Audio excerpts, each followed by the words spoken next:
Good afternoon, ladies and gentlemen. It is Thursday. Let me go here.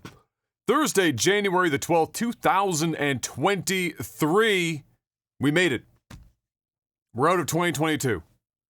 Don't get your hopes up, but we're at least out of 2022. So, that's one more chalk line on the chalkboard. The next few lines might get a little squiggly. Shit might get a little fucked up. We'll straighten out afterwards, don't worry.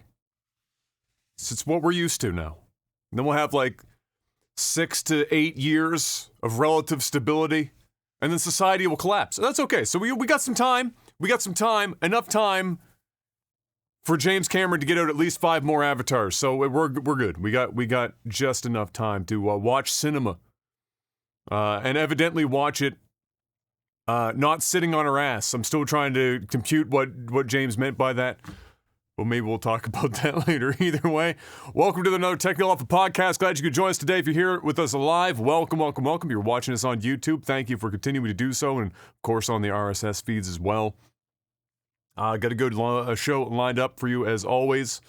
But before we get started, I don't know if he's awake enough to answer this question right now. We're gonna test his mental acuity this soon after waking up. Mr. Black, how was your week? Another week. Yeah, I was a few minutes late, guys. Sorry. I fell asleep. Funny thing is, I set the alarm, but the alarm I accidentally set to AM instead of PM. Oh shit! And I think your ass could have been gone until 9 o'clock tonight.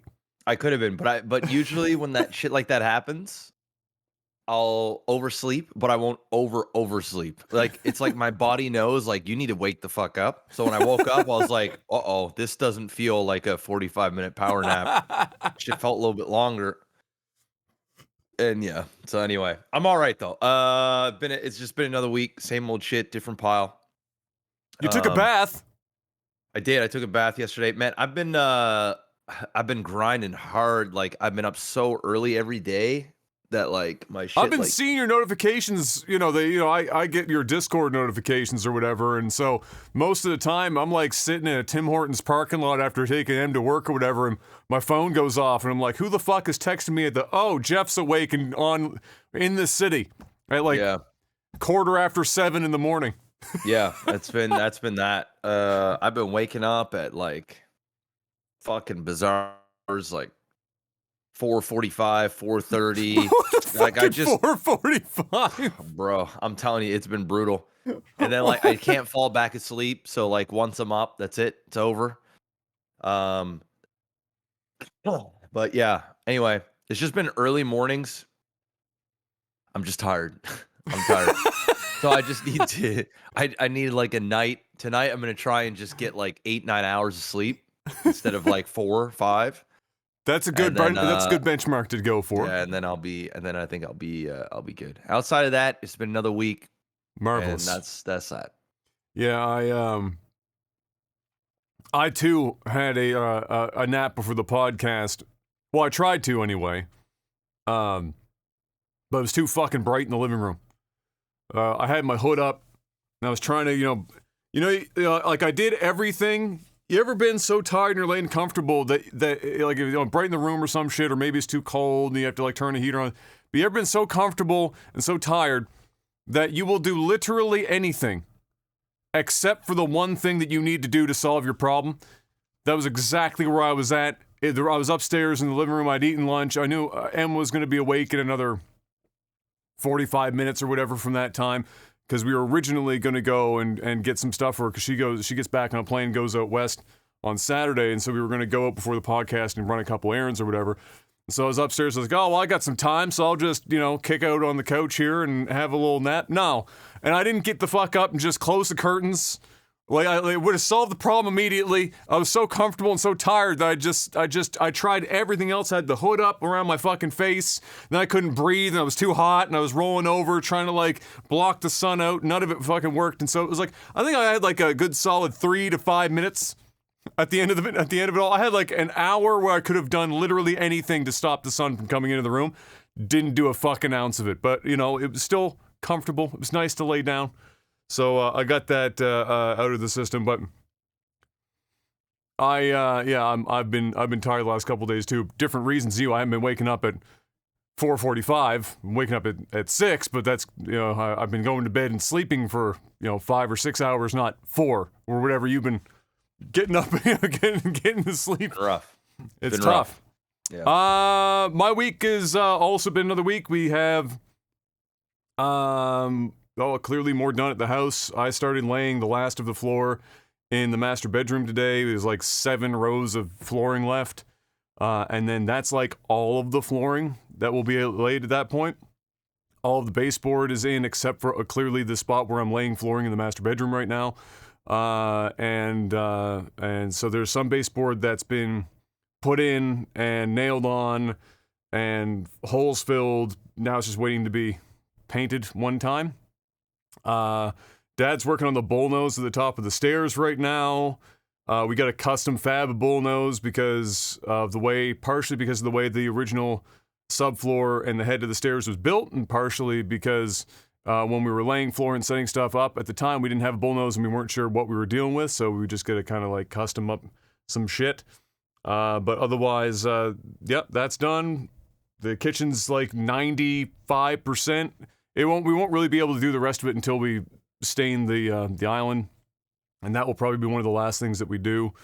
And so yeah, we're just about home free. Smitty's got to come over before we book the inspection, because the permit cleared, so now we're just waiting for a time to book the inspection, because they told me, they're like, you're gonna book it, and I was like, so how long am I gonna wait before they come over? Like 2 weeks? And she was like, no, like the next day. And I was like, oh shit, okay. So we're waiting until everything is done, so that if this person comes over and they're going, all right, I want to see upstairs too, then everything will be done, and there won't be very many things for them to like be looking at and be like, oh, what's going on in here? What's going on? Looks like you did a little extra work over here. What did you do over here? So everything is going to be like fucking completed, and then we'll bring this guy over to do the work. But until then, yeah, just chipping away at the final little bits. This is the shittiest part is definitely an exaggeration, but it's like it's like blue balls, because we're right at the fucking end of this bitch. But all of this final work takes more time than some of the biggest fucking projects in the entire, because everything, you have to wait. You gotta wait for glue to set before you can fucking caulk the bitch, before you can fucking paint the bitch, before you can fucking move on to something else, and it just one thing after another. But it's looking like a house now. I'm excited. It's gonna be wonderful. And yeah, that was pretty much the week. Other than that, we're just preparing for M to go out west again to do another bout of travel nursing, and just bracing for that. Well, we got some video game news to talk about, Mr. Black. Shall we talk about some video game news? Get on and talk about that. What do we got this week? It seems that card games are still an inroad for many intellectual properties trying to get a piece of that sweet Hearthstone lightning in a bottle. And I'm still attributing pretty much all of this to Hearthstone. I can't imagine, it's not like there's been another card game, digital or otherwise, that has come up and had such massive success that it would make people believe that they need to also make a card game. Like Marvel Snap has done relatively well, but if I see Ben Brode's fucking face on a TikTok advertisement one more time, I'm gonna fucking yeet myself off the roof of my new home. The guy is just everywhere, and he looks like Ned Flanders. He's just constantly smiling. I'm happy he's happy, but the shit's getting kind of fucking weird. Just like, Ned Flanders, kind of Oakley Dokley everywhere he fucking goes talking about Marvel Snap. But as it turns out, there's more. And from an IP that not a lot of people were probably sitting at home going, hey, I've been holding out on the card games. Nothing's really interested me because I've been really waiting for the one true card game god, Gears of War. Okay. Gears of War card game. It's coming, and evidently it's going to be coming sometime this year. I didn't see readily a specific month and day, but it is a 2023 launch window. I don't even know what to expect from a Gears of War card game. It would definitely wouldn't have been on my bingo list for games that are going to become card games in the future. But fuck me, dude. I don't know. Clearly, card games must be doing well enough for at least a small team to be doing this. But what's your read on this? Is card games still something that people should be investing their time in, or do you think that this is like an awkward time to get in because we're kind of like on the back end of the hype train, and now it's just kind of like you missed the boat? You know, you had your opportunity. Or do you think the people are kind of on the tail end of it?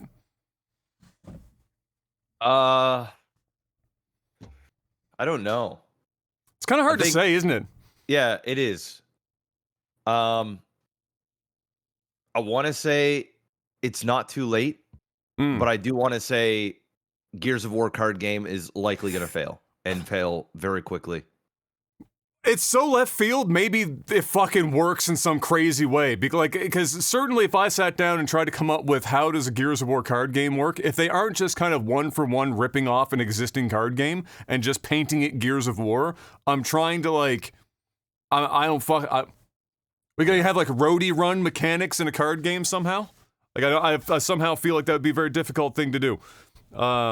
But yeah, I've been thinking about this when they came up with Marvel Snap, and Marvel Snap's been a relative success, but they've also thrown an unimaginable amount of advertising money at Marvel Snap. There was like 2 or 3 months where every single advertisement that I saw on the internet, regardless of what website I went on, was for Marvel fucking Snap. It was ubiquitous. It was everywhere.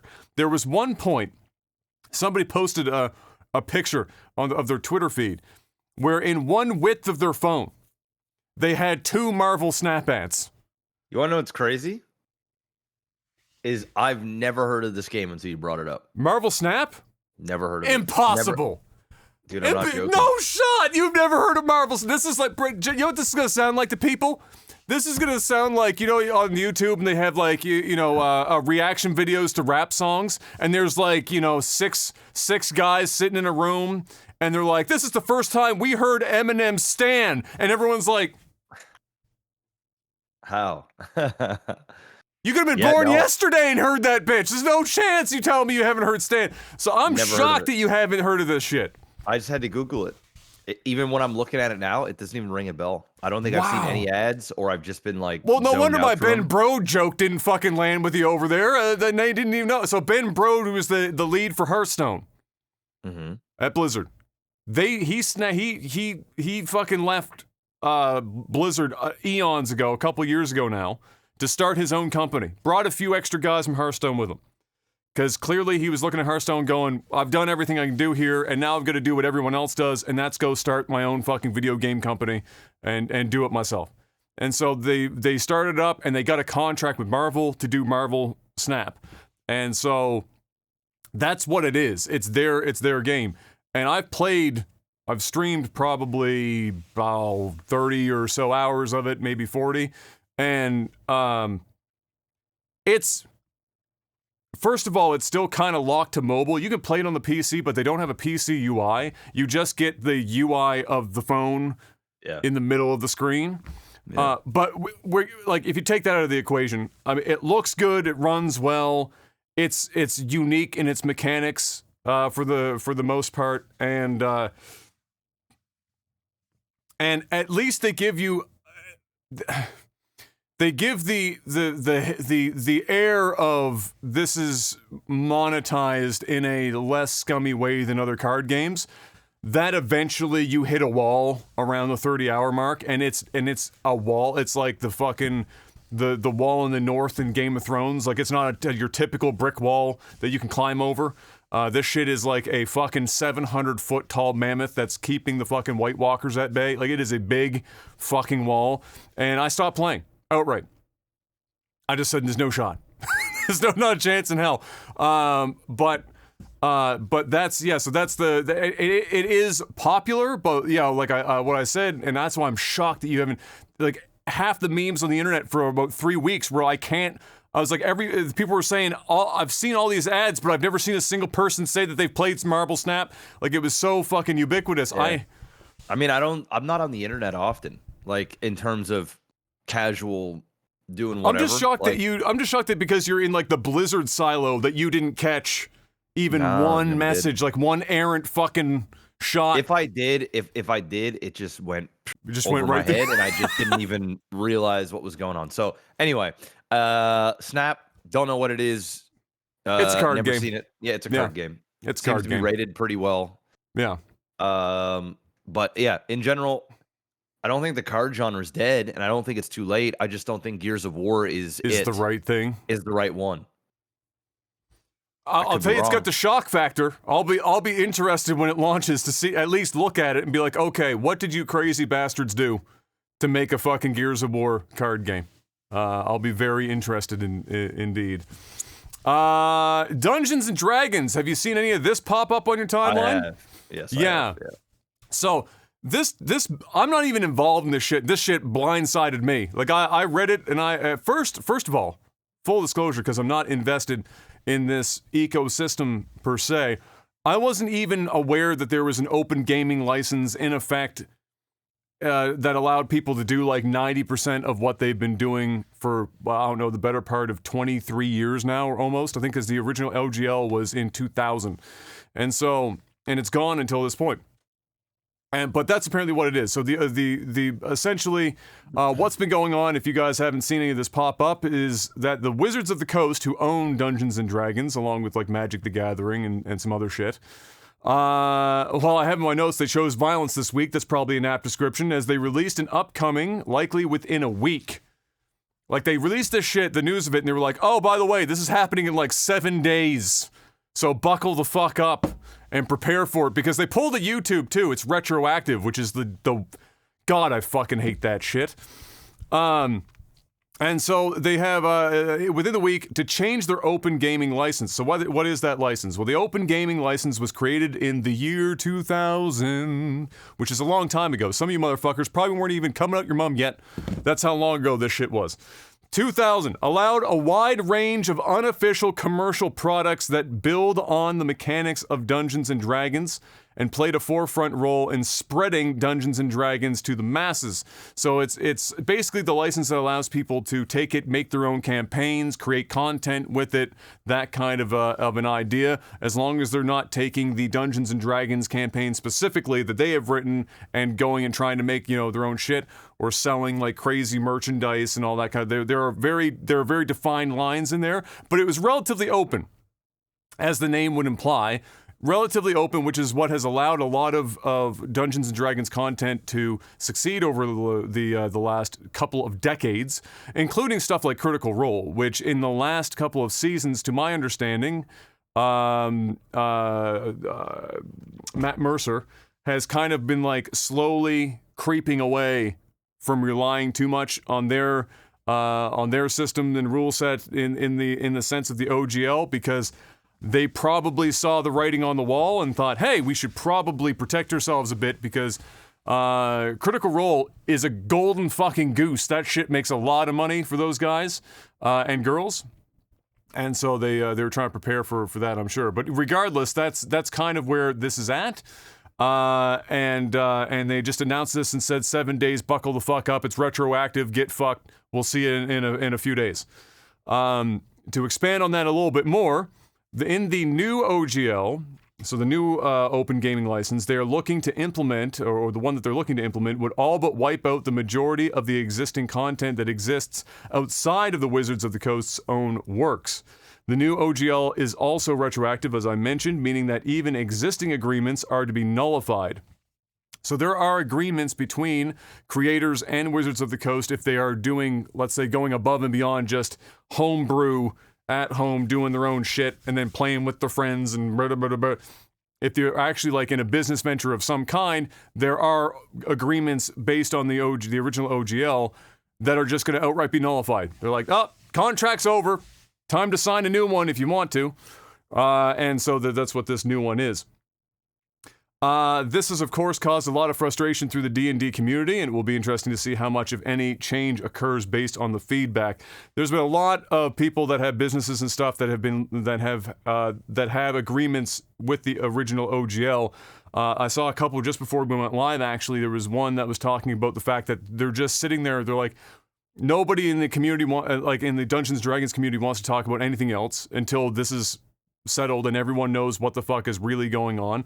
We can't make any business decisions until we know what's going on. We're kind of flying blind, so the community is a little bit fucked up about it right now. Many major creators and some companies are already working on their own mechanic sets, so to not have to contend with the major hoop jumping that this new license is going to bring. And I don't have all the details of it. You can very clearly go and look up what we do know about the new OGL license, but it is far more prohibitive than the previous, like way more restrictive. And they're coming for a lot bigger of a cut, like across the board in terms of revenue sharing with Wizards of the Coast.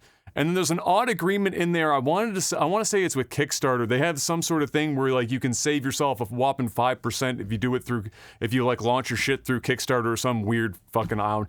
It's a weird thing. Anyway, the long short of it is way more restrictive, way more money goes to Wizards of the Coast, and they are retroactively clawing back all of the previous agreements, nullifying them.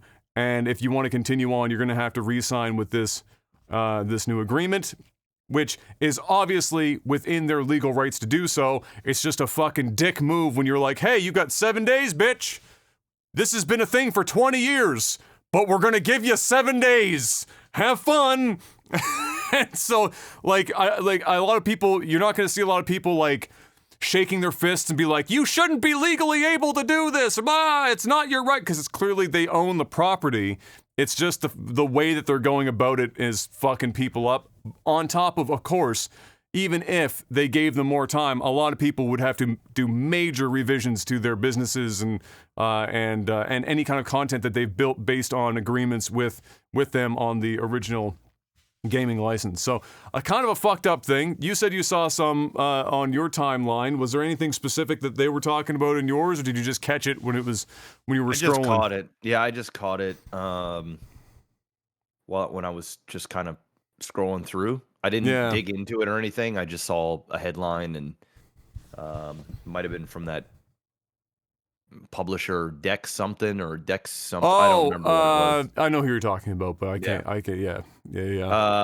saw it and then I was like, oh, okay. And then that was pretty much it. Because I don't follow Dungeons and Dragons. It's not it's just not my jam. So I don't really have much. I read it for the purposes of the podcast, and you know, I'll occasionally consume the odd Dungeons and Dragons related thing, but other than that, I'm not really invested in it. But yeah, very, very interesting. Dungeons and Dragons.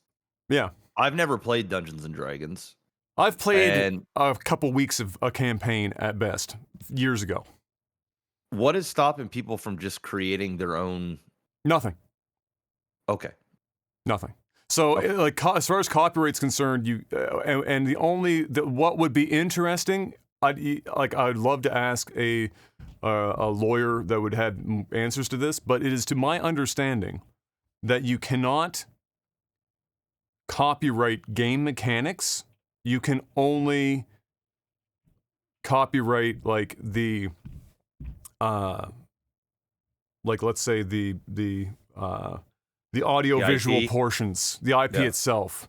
Yeah. So, and there are exceptions to that, like for example, but not the mechanics of the IP. Yeah, well, yeah, because they're supposed to be separate things, right? So there are some crazy exceptions, like for example, Monopoly actually has copyright of the Monopoly mechanics.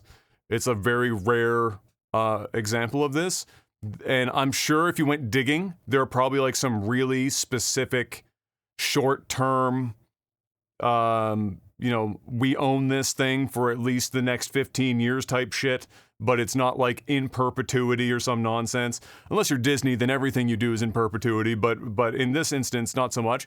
So is there anything stopping people? No, it's just that for 20 years, this OGL has left them, and so they can do it. And there are some, the one that you mentioned is, I believe, one of them that said, we're already like halfway there. We're just gonna go, it's a lot of work. One does not simply just out and fucking like create Dungeons and Dragons, but that's going to definitely happen with some of the people that have a lot of money and time. They'll have that, and so like I feel like ironically here, this is just going to end up proliferating direct competition Yeah. with Dungeons and Dragons. And you never know, somebody might create a better version of like a more modern version of Dungeons and Dragons. And I mean, they could literally call it. Yeah, I mean, they could call it like Don'ts and Donuts, and it still says D&D. You know what I mean? Like it could literally be, I don't know. They might be able to get away with that in court, though. Like, Dungeons and Dragons could be like D&D is basically just wholly fucking associated with Dungeons and Dragons. They might win that one. But I'd like to see it happen. I'd like to see somebody give it a shot. For sure. I do think that might happen, though. I think at this point, there are a lot of very talented people in the community that have been dungeon masters or whatever for a long time that are probably part of some of these companies. And I fully suspect that they are wholly capable of coming up with very good, fun game mechanics for a similar system like Dungeons and Dragons.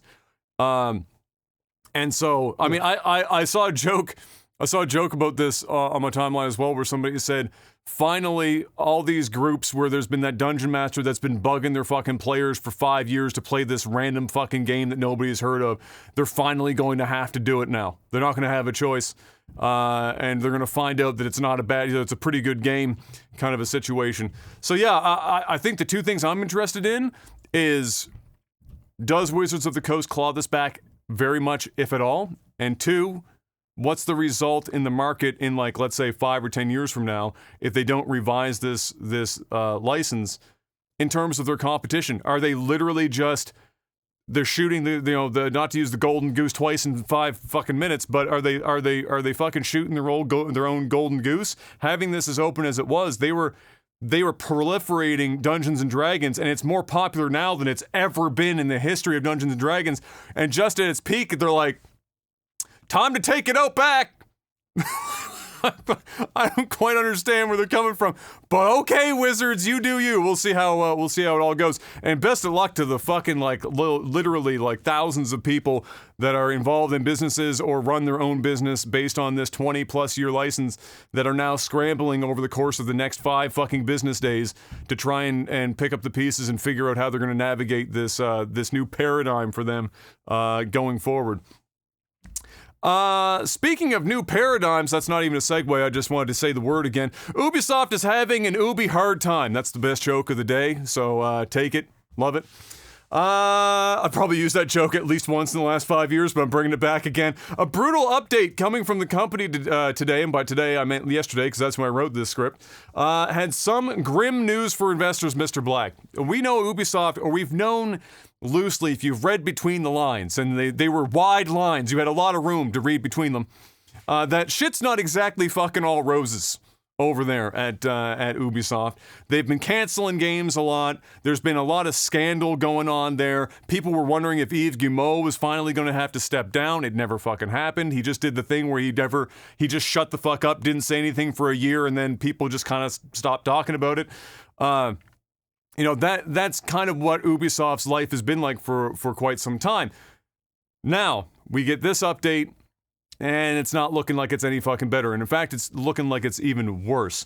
So in this list that they put out themselves, I don't know if this was part of an earnings call or some other similar shareholder meeting of some kind.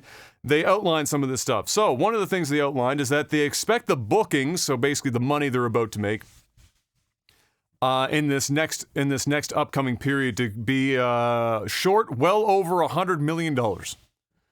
So they were a little off in their prediction. They missed a couple of zeros, as it turns out, this time around. And so that was already a bad start. And, I imagine people around in the Zoom call at the time were going, what the fuck is going on right now? Before they even had their bearings, they followed up with, oh, and by the way, we canceled 3 more games, which is now a total of 7 games in 6 months. These guys are averaging more than 1 canceled game per calendar month at this moment. That's not a great look, especially after saying to everyone that you weren't going to have $100 million worth of shit that you were going to have before. Now you don't have 7 games. Then, after that one hit, everyone's staggered. Some people are opening liquor bottles. Other people are checking other investment opportunities as they are continuing this conversation at this meeting. They said, remember that game Skull and Bones? And everyone groaned at the same time because, let's be honest, everyone knows what Skull and Bones is, but nobody's convinced it's actually a video game at this point. They said, yeah, we gotta fucking push that bitch back again, which is actually the 6th, I believe, delay for Skull and Bones. It is now an incredibly tight window of 2023 to 2024.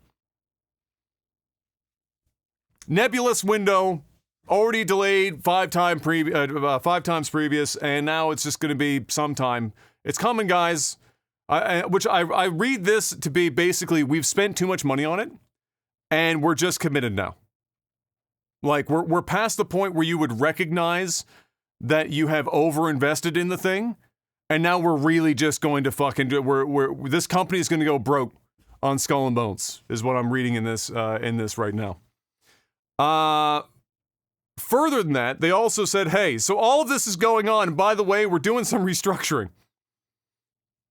So they really ripped the Band-Aid off in this call. Like they said, all right, guys, we can't just trickle this shit out over the course of the next couple of months. We're just going to do all of this at once. They bombed the fuck out of everyone with this news, and that's obviously not gone well so far. I'd maybe keep an eye on your closest friend that may or may not be invested in Ubisoft and see if they're okay, because it's a little tough over there right now. The worst part is we have no idea what those games were that were canceled. Not a fucking clue. They haven't listed them. We don't know what they are. And so at this point, all we know is that they tried to blame the macroeconomics of the world right now for their poor sales, completely ignoring the fact that their biggest release in the last while, which was that follow up to the Mario and Rabbids, strategy game. I can't remember what the name of the second one was. It just came out. Anyway, they released that bitch basically buried underneath 2 or 3 other AAA releases that came out in the same time window, and expected that to sell. As it turns out, it did not. And with no other real games to come up to prop them up, evidently they were expecting that one game to make them damn near $100 million fucking dollars, which was just never going to fucking happen anyway. And Yves Guillemot came out and is blaming everything except for the company. Just like listing shit. The fucking, he tripped on the way to work, and he fucking, he upset him, and it was bad. He had a bad one, and then his coffee was cold, and his shit was a little fucking weird with the administrative assistant, and I think it's everything but the company. And so he ended this all by saying to the employees in an email that he sent out, Mr. Yves Guillemot. Happy New Year meeting from Mr. Yves Guillemot. Said, hey guys, so shit's tough. It's gonna get, this is paraphrasing, but Yves probably a little more eloquent than this, but I'll just summarize for you. Hey guys, shit's tough.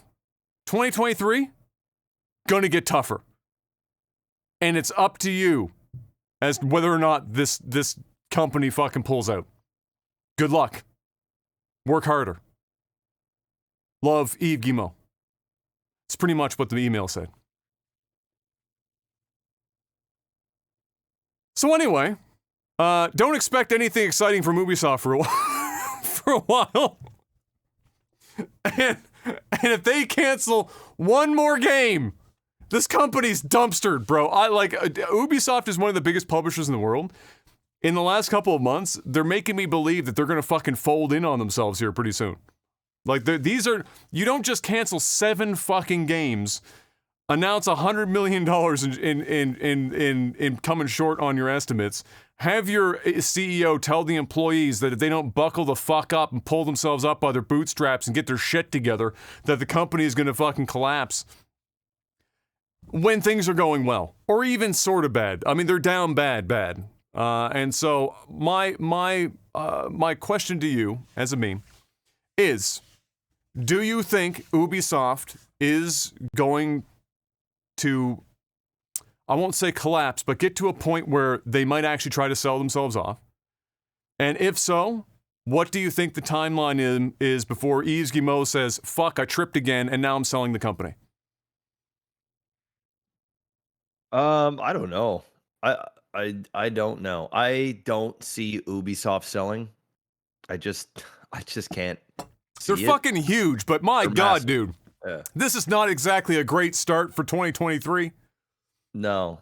But the thing is like, it says it's $100 million short of targets. It doesn't necessarily mean that it's $100 million in the hole, right? Like the company still could have been profitable and likely. Oh yes, it's not that they didn't right? lose $100 million. They just missed their target.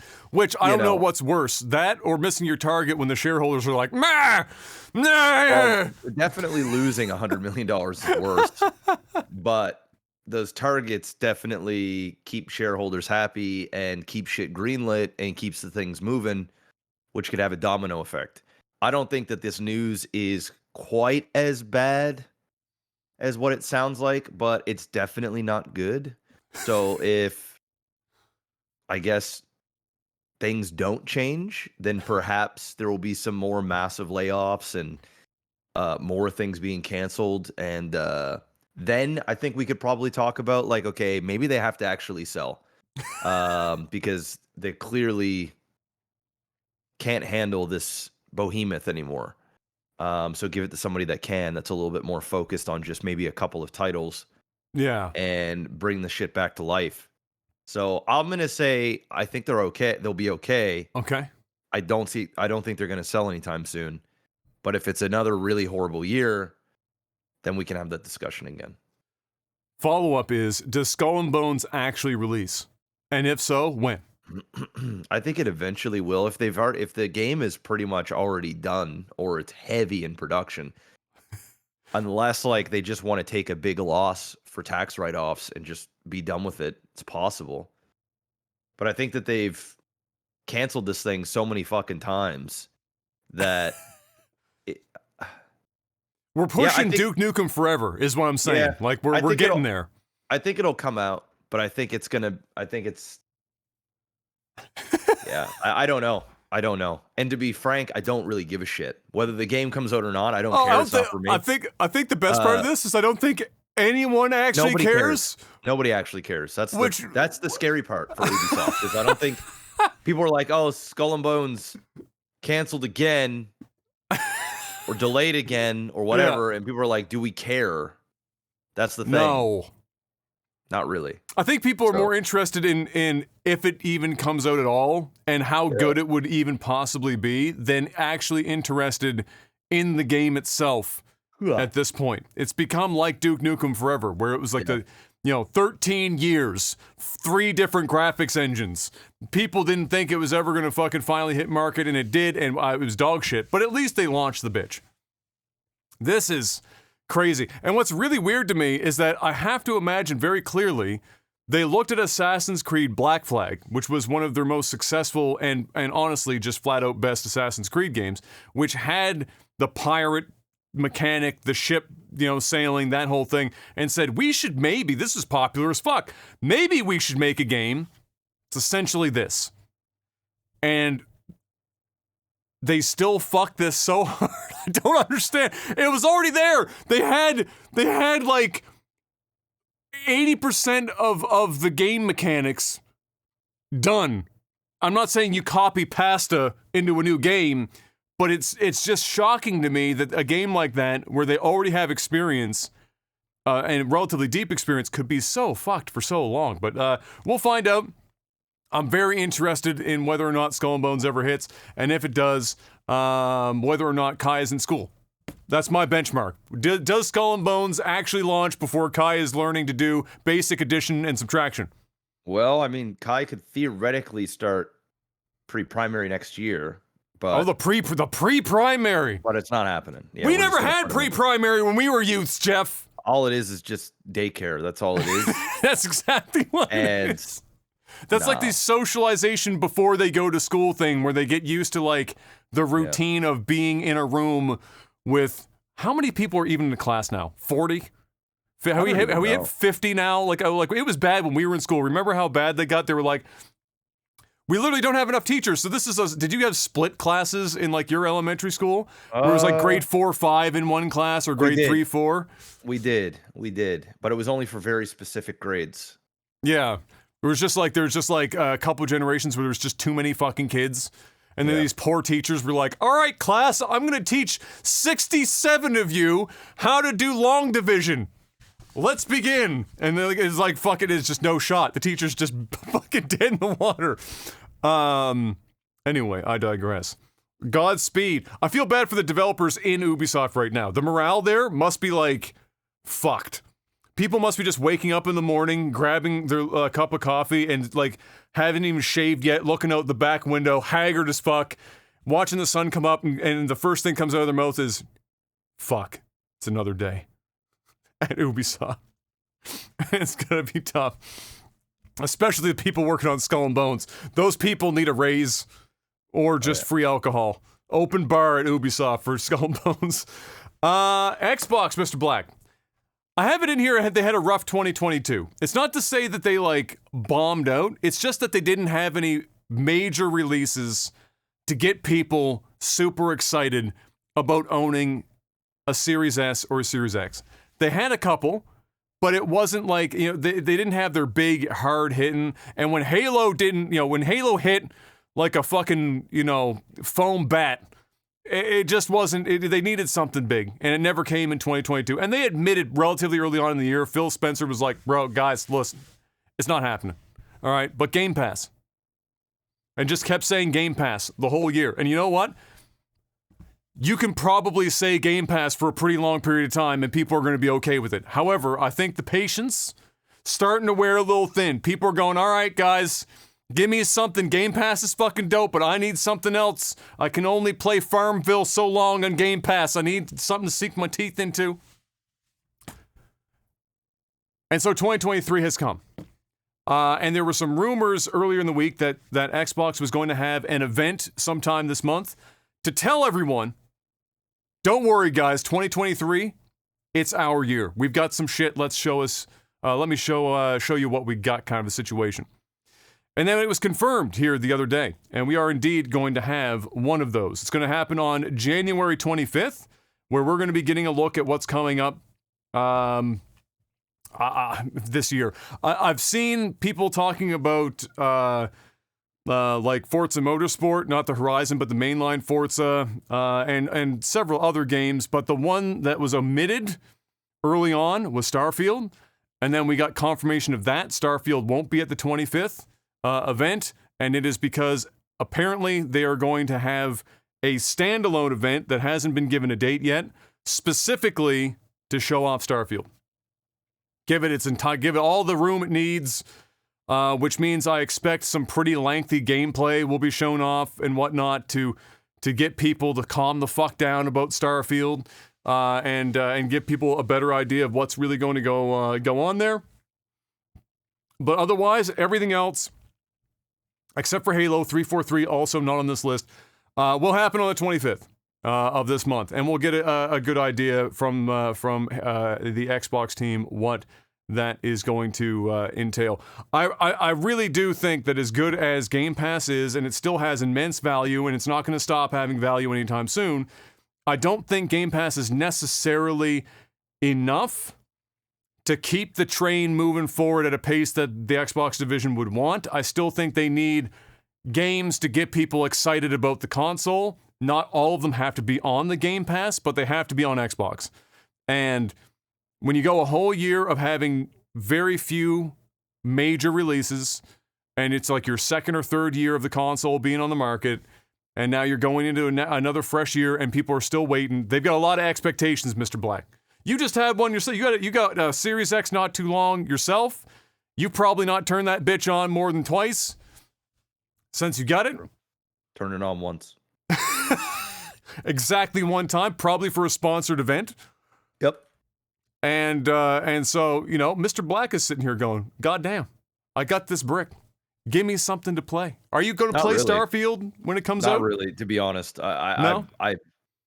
I mean, it piques my interest. If it turns out to be, but I'll play. I'd rather decent. play it on the PC than on the Xbox. True. Right? So True. I probably still won't play it on the Xbox. That's true. But yeah, no, I get it. I get it. Like Game Pass, amazing.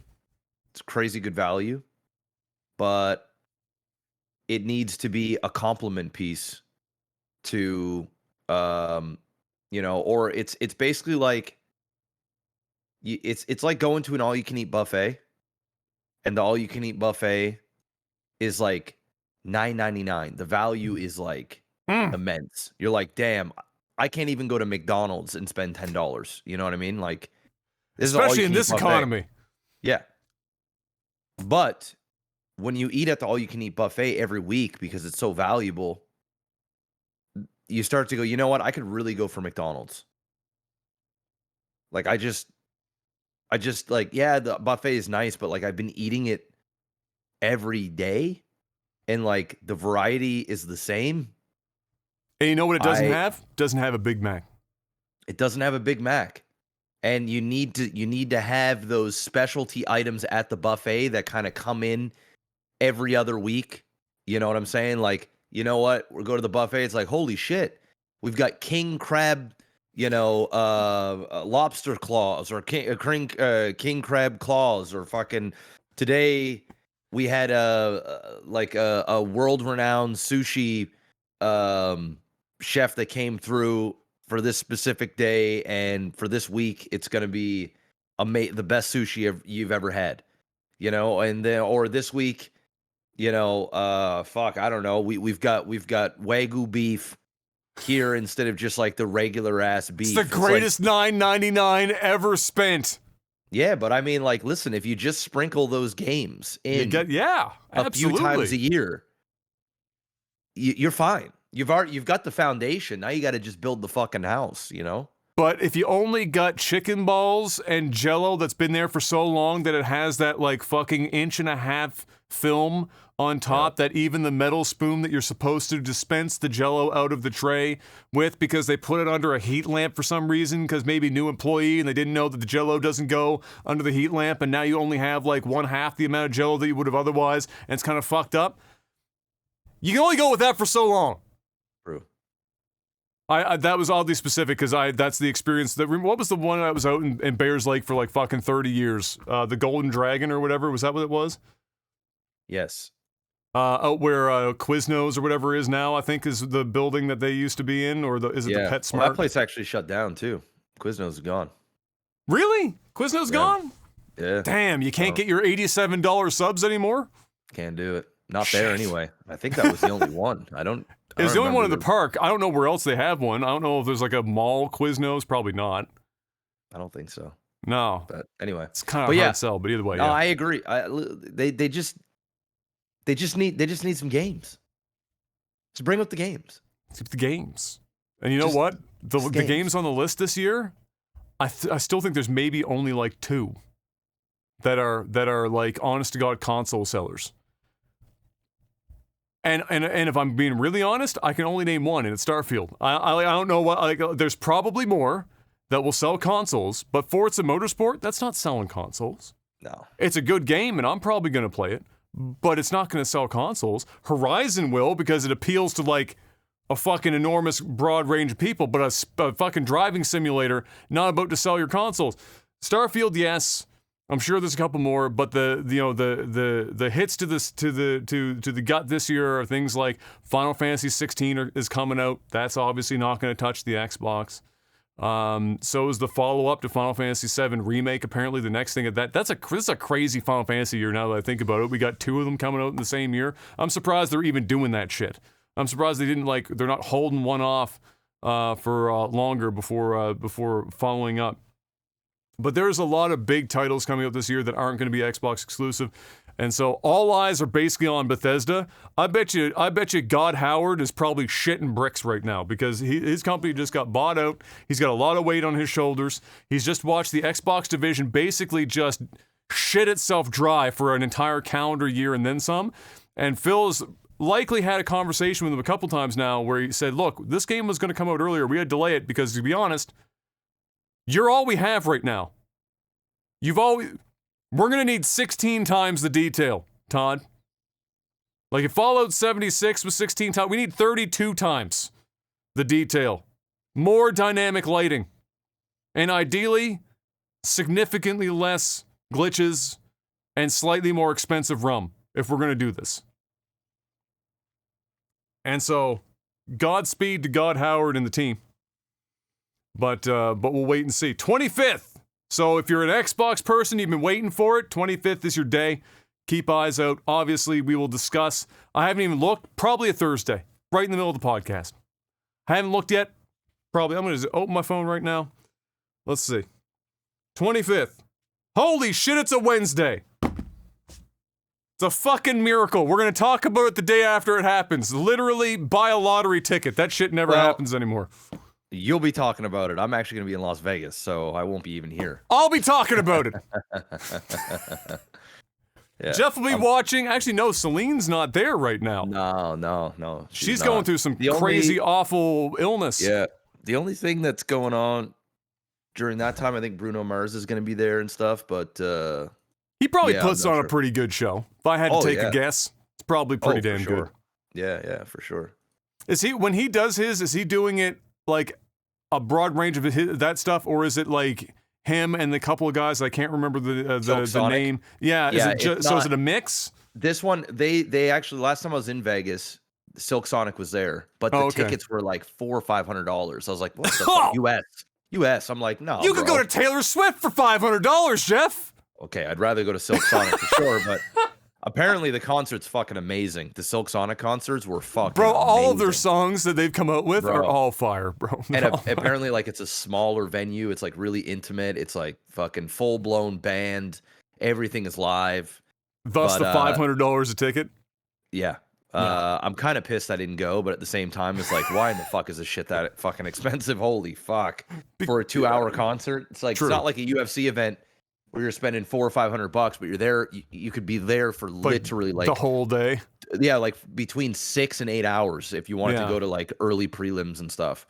Plus you get the weigh-ins. Like, it's a whole day. You know? Are you doing UFC while you're there? It's not there. It's not there. No, we're just going to go. You're just playing some tables, seeing what happens. That's it, man. Just going there and chilling out. So, but yeah, I won't be here. Good. I'm leaving on the 24th, so I'll miss easy enough. That one Thursday. I'll make the magic happen. Hopefully, the Microsoft event is exciting enough that I have material to work with for the day following. And so, if not, we're salty, and I'll just do like a really long, fucking tech support segment or some shit. But there you go. So the 25th. Following that, we got. Well, I just talked about Final Fantasy 16. And speaking of Final Fantasy 16, if you were holding out for Final Fantasy 16 to follow Final Fantasy 7 Remake and come to the PC, it seems that's not going to be happening, at least not anytime soon. Naoki Yoshida himself came out this week and said, "Hey guys, buy a PS5." It's pretty much how he put it. You want this game? You want to play this game? You want a whole bunch of British people in a Final Fantasy game? Guess what? Find a PS5. You got between now and roughly the end of the year. Good luck. He left it at that. Okay. I doubt, because Square Enix has been bringing they've been moving to bring pretty much everything to the PC eventually. I think the question is less about, is Final Fantasy 16 coming to PC, and more about how long before they release it on the PC. Yeah. I think with the Final Fantasy 7 remake stuff, they've been somewhere around 6 months to a year. I would say that's probably not unlikely here. It's probably about that, 6 months to a year. If they really do pull a full-blown, like let's say Sony said, fuck them, we're keeping it on the PS5. Shit. Find a PS5. Find a PS5. We'll find out how good it is. I do think this is going to be a pretty good Final Fantasy, but maybe wait to find out if it's a console seller. Final Fantasy hasn't been a console seller in a hot minute. Maybe this is it. We'll find out. Key talent from Microsoft's Playground Games, just talking about Forza and Forza Horizon. So Playground Games is the team that does Forza Horizon, not Motorsport, but the Horizon series. They've gone and done the Ben Brode thing and the every other fucking developer thing, where they were part of a successful team at a major development studio for several years, and then they said, I want to go do my own shit, so bye-bye. So one of the key team leads and a couple of other people from Playground Games have split off to make the very uniquely named Maverick Studio. If they don't make a fucking Top Gun game as the first game, I'll be very disappointed. But they've done the thing. I don't even get shocked anymore. Like when this first started happening, maybe 3-4 years ago, when it happened, it was kind of rare. and you were like, whoa, shit, really? You're going to fucking walk away from basically crazy, amazing pay and whatnot? And you get it, because it's like passion shit. Eventually you want to, like, if you're working at Bungie for fucking 10 years and all you've made is Halo for like a third of your life, you're like, maybe I want to go make something else. And so like, I kind of get that. But now it's just like, I feel like it's like every fucking 3 weeks. You got people just starting up new fucking video game companies, for better or worse. I mean, sometimes this works out and sometimes it doesn't. But these guys, there are a lot of talented guys and girls at Playground Games. The Horizon series has been fucking 10 out of 10 for years now. And so we'll see what comes out of this. We don't know what kind of games they're going to be making, whether they're going to continue with racing or if they're going to do something else. All we know is that they gave like this is what our company Maverick is all about. And it's the same boilerplate. We want to make good games for people that want good games. And so we're going to make good games. Like there was nothing like unique. I mean, the name is Maverick, for God's sake. I don't think we should have expected anything unique out of that. But I will definitely be interested in whatever they announce, because it's hard to ignore the years of success that these people would have been a part of at Playground Games. What I am interested in is, though, clearly there were kind of, I would assume, two teams at Playground at some point, because we do know that Playground Games is being put in charge of making Fable. We learned about that a while back. It was kind of like a surprise thing, kind of a shock. Like everyone was like, "What the shit? You're putting the Forza people on Fable?" And so that was a bit of a surprise at the time. But I'll be interested now in what develops from that. How many people left to go do this Maverick Games thing? Were they ever actually going to be part of it? Probably not. Maybe that's why they were going to do their own thing at this point, because they weren't part of the Fable team. But yeah, we still haven't heard anything. Maybe, you know what? Shit. Get hype. 25th of January. Fable. There you go. Something that isn't Starfield. Anything, please. Fable. You know what they need? They need to bring back Peter Molyneux. Mr. Black, that's what they need to do. Get old Pete out on stage. He'd probably be like Bob Barker, like on marionette strings at this point. NFTs! Fable! If you get hit with a sword, you get scars! Your guy gets old with a beard! I still remember him very like in my mind. And you know what? When I was young, and even still now, like if I had no knowledge of Pete Molyneux and I watched him go up on stage and do his shit, there's a reason that man is as successful as he is. That dude could sell condoms to a nun. That man, when he talks about shit, he talks with such conviction, and he's got so much charisma that if you didn't know that he was more or less a hype man that has almost never said anything that's ever come to pass in his entire career, that man will sell you some shit. You will buy it. It will happen. And so, but yeah, shit, bring Pete back. Maybe he'll put I think it was Pete that had the Halo, was it Pete that had the Halo 2 tattoo on his arm? It might have been. Pete was such a fucking hype man for Xbox for so long. Shit was ridiculous. But yeah, there you go. Fable, 25th of January, please, for the love of God. That's all I got for gaming news, Mr. Black. That's all I've got. Which means it's time to sell out for our one and only remaining sponsor, as well as, of course, our absolutely integral and important Patreon page. Patreon.com/legtv. Head on over there, support the podcast in any way that you can. And if you can't, or you don't want to, you can also get yourself a NordVPN subscription. It's a great way to support the channel. You can go to nordvpn.com/OTT. Get yourself a massive discount, plus now one extra bonus month. Oh, you're telling me we gotta update the description? You gotta update it. I was Mark, told. are you listening? Mark, it's time to update. 1 month, not 4. I don't know what the percentage. I don't know if the percentage. Let me go here. nordvpn.com/OTT. Enter. All right. 65% off plus a bonus month. There you go. Use the promo code OTT. Guys, if you don't know what a VPN is, it's a virtual private network. I mean, y'all know at this point, but I'm paid to say it again, so I'm gonna say it. Guys, it's a virtual private network. It keeps you safe and anonymous when you're on the internet. You can watch different regions of Netflix and other streaming services at the click of a button, which means if you've already watched all of the content on Netflix and you're from the United States and you want to tap into the UK or Canadian Netflix that has different licensing, which there's different content, you can do that by at the click of a button on NordVPN. Mask your IP to a different region, different area, and then you can unlock all that content. Plus, if you're watching things on Twitter, YouTube, you're just browsing the internet, and this is region blocked for your country or your area, you can bypass that at the click of a button with NordVPN. Guys, it's so easy to use. You don't have to be a programmer. You don't need to know code. It's all there. The interface, super simple. You can use it on your smartphone. So we're talking Android and iOS. You can use it on your Mac, your PC, your laptop, your smart TV. You can hook it up to virtually anything and everything so that you can stay safe and anonymous when you're on the internet. Plus, they do have a new feature for the desktop called Threat Protection. You do not have to be signed into a server to use this. This is just an app that runs in the background of your PC.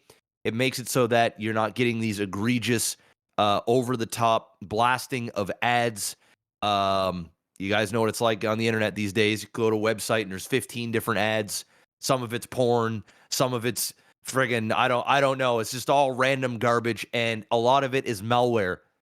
This stuff will not only remove and detect the malware, but it'll just make your browsing of the internet and being on your PC or your Mac, whatever, or I guess just one is for the PC app, but it just makes running it better, and it just gets rid of some of them threats. That's why it's called threat protection. It protects I hear from those that threats. The moment that Pierre Molyneux shows up on your computer screen, shuts that shit right now.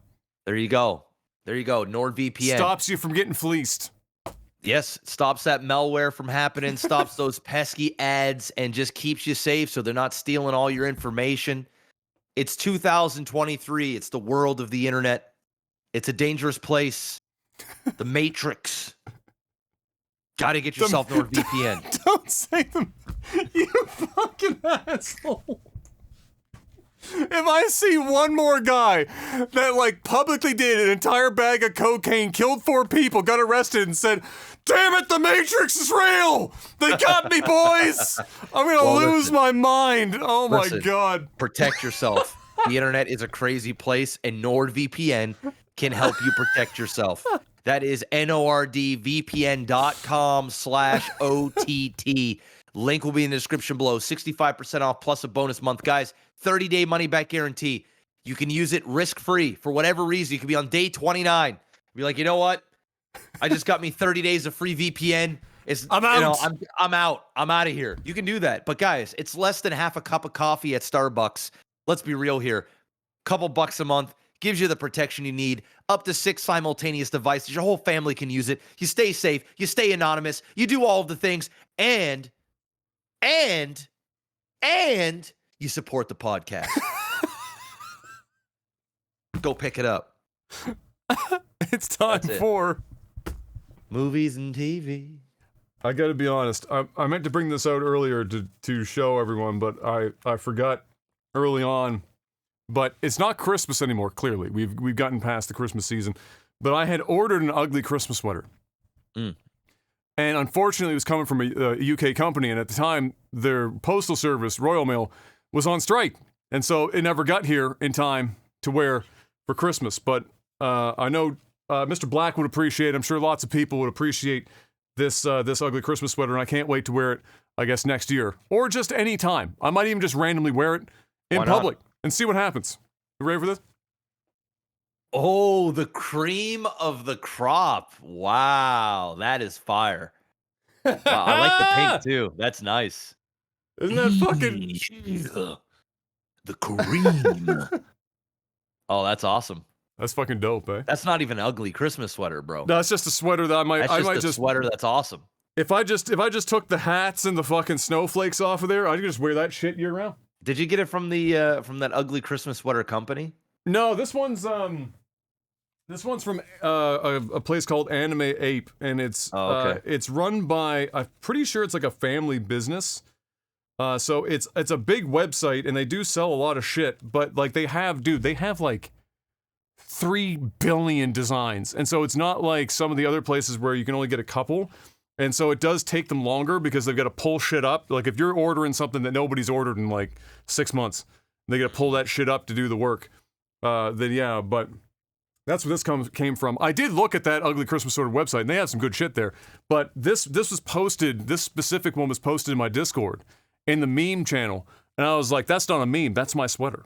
Yes. And I went and I immediately bought it. Like I didn't even, no hesitation. That's immediately purchase. So there you go.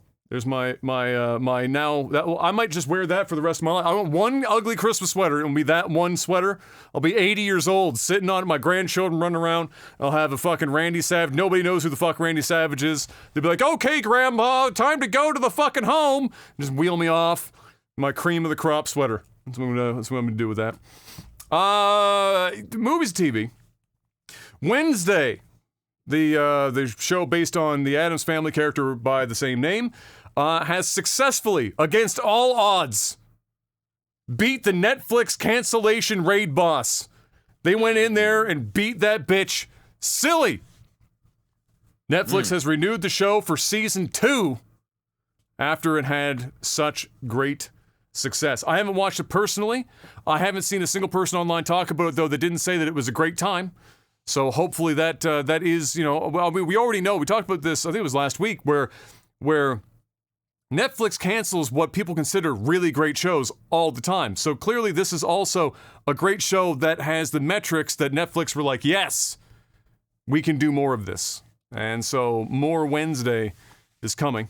I'm not going to make the joke. I was reading a report on the guy, or I guess the writers and stuff that created the one that just got canceled there. 1899?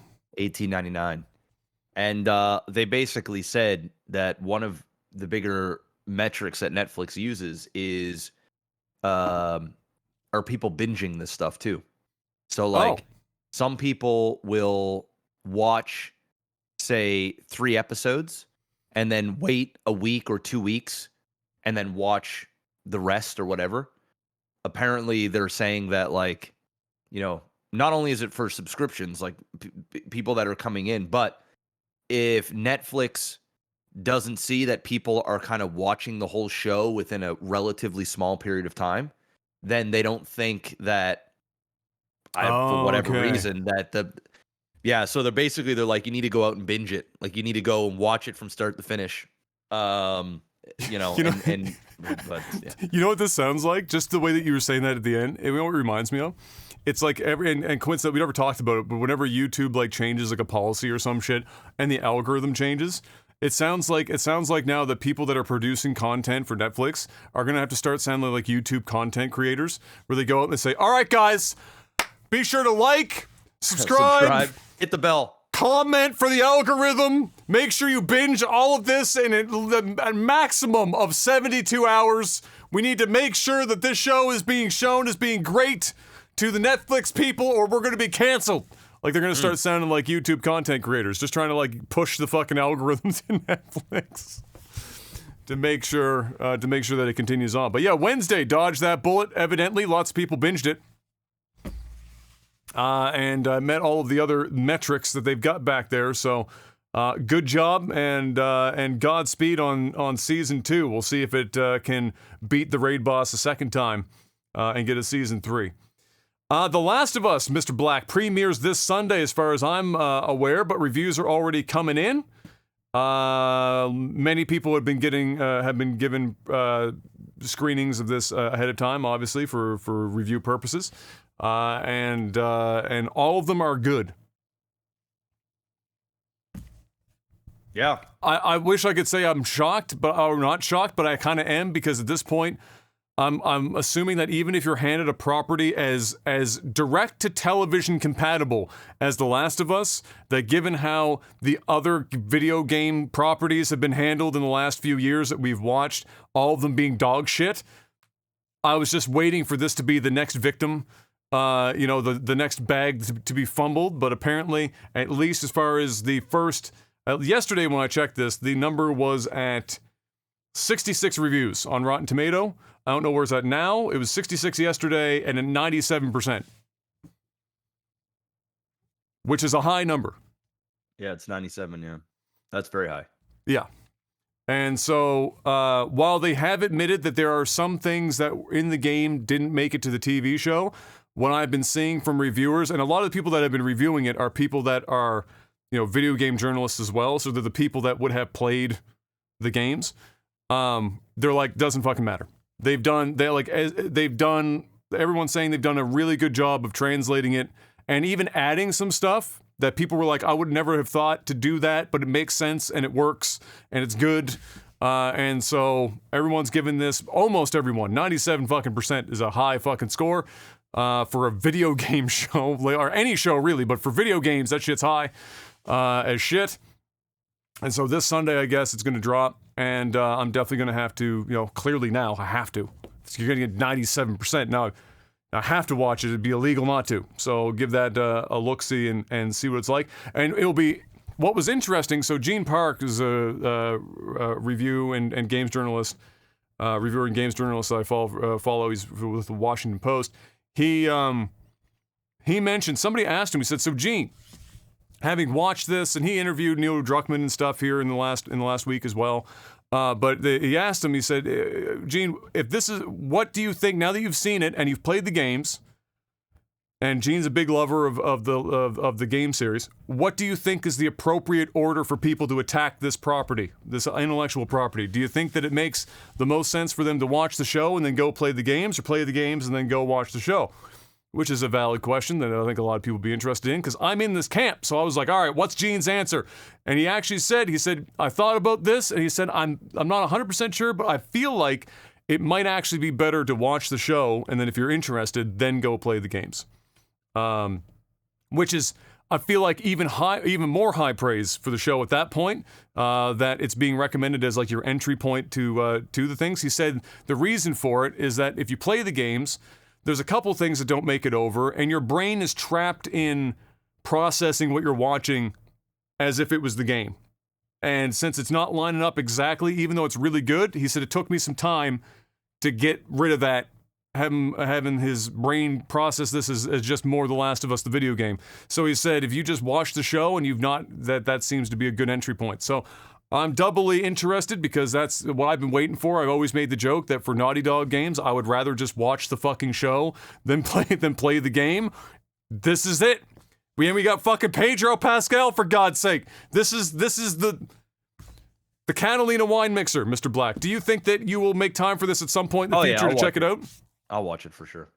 Did you play both or just the first Last of Us? I can't remember. I played the first one in full, and then I played about 3/4 of the second, and then just stopped. Was that for any reason, or did you just were getting busy with other shit? You never ended up finishing it? I think I was getting busy with other shit.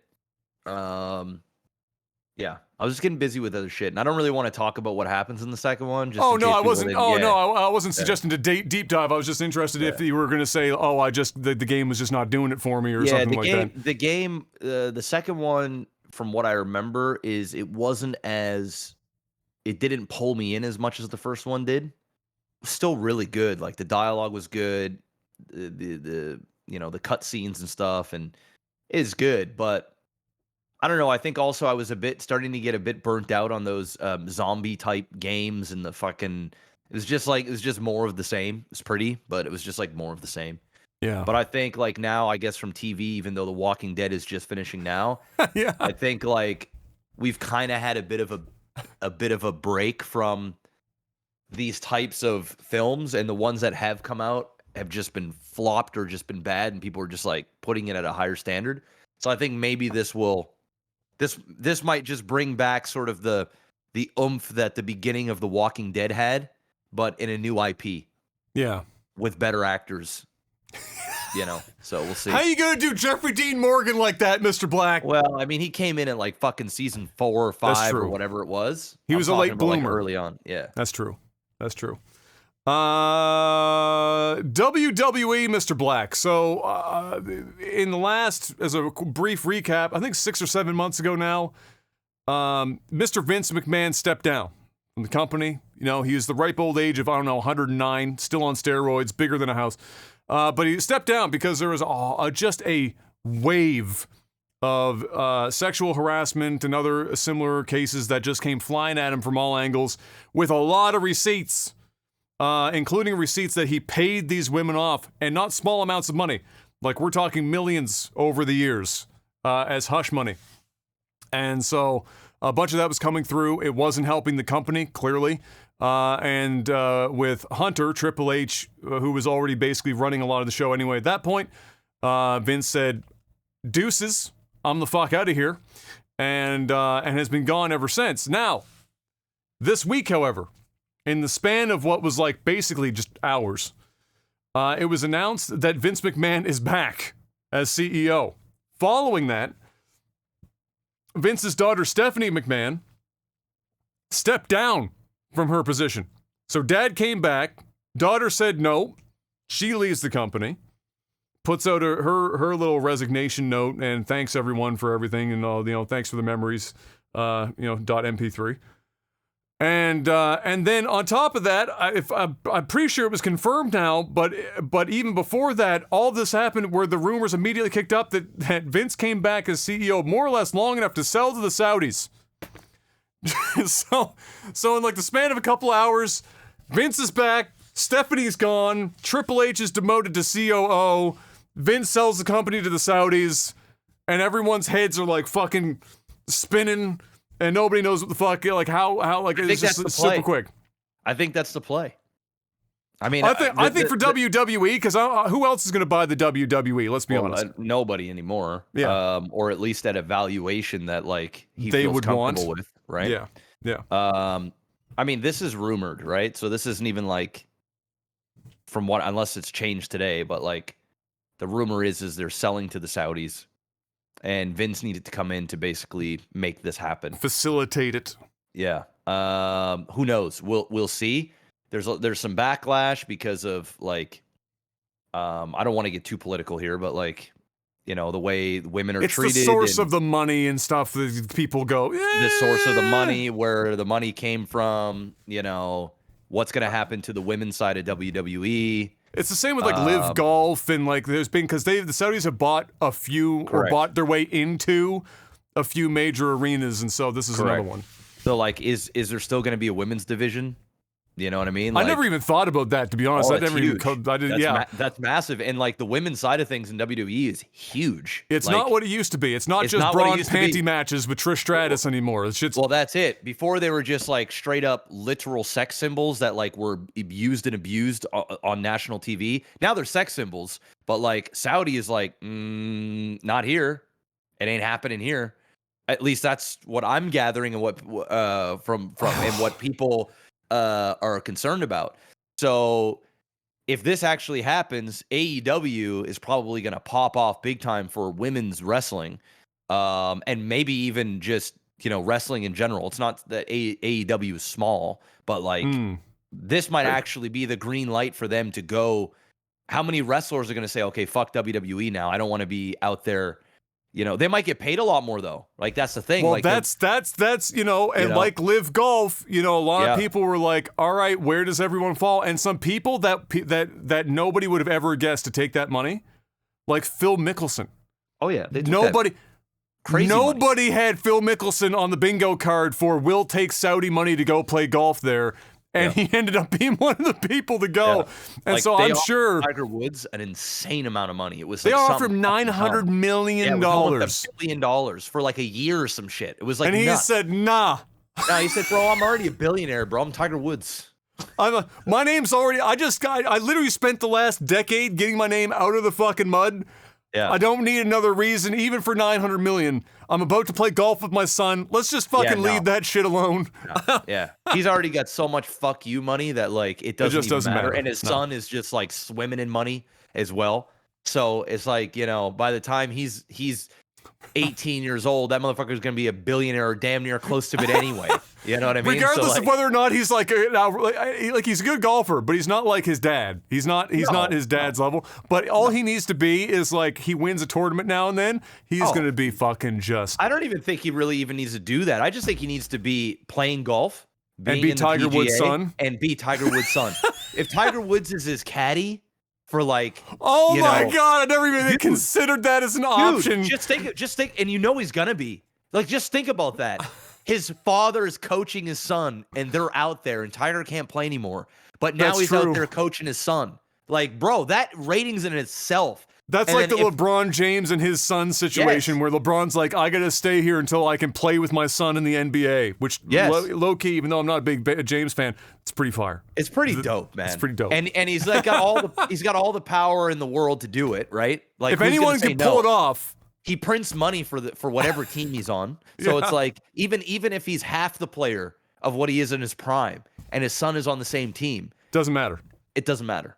It literally doesn't matter. And let's be real, half of LeBron is still better than a lot of the people that are in the NBA. Yes. So he'll be just fine. He'll be competitive enough. You know what I mean? He might not be fucking scoring fucking 40 every game, but holy shit, the guy obviously is dude, the way the NBA is right now, he might score 40 points a game. He might actually do it. So same thing with Tiger and his son. I guarantee it, man. When Tiger is done, he will be if he's not the caddy, he will be at the golf course with his son. Bro, that's already driving people crazy, because all of the narrative even though Tiger hasn't been like a legitimate threat for years on the tour, if he's playing, the whole narrative for the television broadcast is Tiger Woods. Nobody else fucking matters. And then when Tiger and his kid go out, same thing. That's all everybody talks about. And That's Charlie, his son, will have the same aura. It might not be like as grandiose, but if he's good and he actually starts winning, that's gonna be he'll pick up the mantle. He'll make $1 billion himself, not even daddy's money. And hopefully not make the same mistake his dad made. Keep that shit straight and narrow. Don't stick your dick in a bunch of porn stars and everything else and get hammered and fucking drive your cars and stuff. But you know, when you grow up and you're super rich and all you do is play golf and you've got some vices and you need an outlet, you know, let's hope the son doesn't go down the same route as So anyway, WWE, same thing though, and like it's the money, where it's coming from, people are sketchy. Of course, the women's division, clearly, I never even thought about that. Because when I thought about them buying it, I thought about it in the sense that they were buying it as an investment thing, and not as come in and just and manage the whole thing, but them buying it to just have it, and then bring the event there, and then when the event is in their region, clearly play by their region's rules, and then everywhere else leave it alone. Because I have to imagine if they're going to spend all this money to buy out WWE, they have to understand that everywhere else in the world, pretty much except for their neck of the woods, is heavily invested in the women's division. And so to pull that out and change it dramatically, I don't think they give a fuck, bro. I mean, you might not be wrong. I'm just trying to like logic it out. They have some next level money. Oh, like, I know. They're talking. You think, we think Elon Musk is the richest person on the planet. I'm sure there's people in Saudi that got as much, if not more money, and you just don't know about it. I think money. I think Elon Musk has the most net worth. I think they have the most free cash on hand. There you go. I think that's the difference. There you go. You probably are right. You probably are right. There's the guys that are like, I'm gonna just buy shit today because I have infinite cash. And we're not talking one person. Like, it's a lot of people. There are many. Like many. So like for them, it's like, bro, money cannot compromise our values. Period. We're buying this shit because we just like wrestling, and that's like I saw this video. Funny enough, I think it was an Andrew Tate video that I saw on a. Well, probably it's why not? I don't even know where he was. I don't know if he was in Dubai or I don't know exactly where he was. He was in the UAE somewhere. He was somewhere, and this guy had a vault in his like, and we're talking.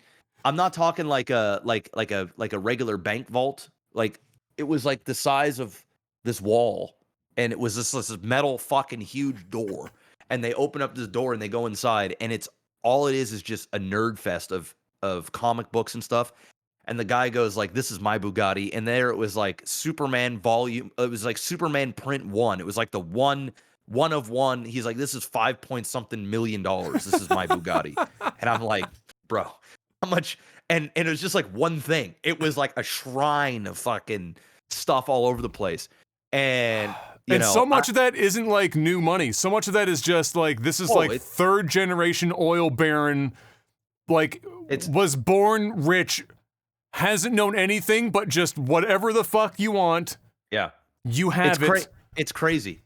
They there is this guy as well in UFC. Actually, that was a Russian. There's this Russian guy that would go to these UFC fighters, and he loves UFC. He's like a huge MMA guy. But like people know he's kind of like he's seen and done some shit, some Russian. If you're a wealthy Russian, you have definitely seen and done some shit. And apparently he flies out athletes and pays them fucking insane money for private fights. Not fights, but like they'll go and train with him and hang out. Like just like, yeah, come on over. And apparently this Russian guy is like, he fights as well, and he's like okay. I thought you were about to tell me there was like Russian blood sport going on, and they were coming up with some like their private. Who knows? Maybe. Who knows? But like, I just can't see the Saudis. And once again, guys, this is all speculative. Like we don't even know if they bought it yet. But it makes sense. Highly likely.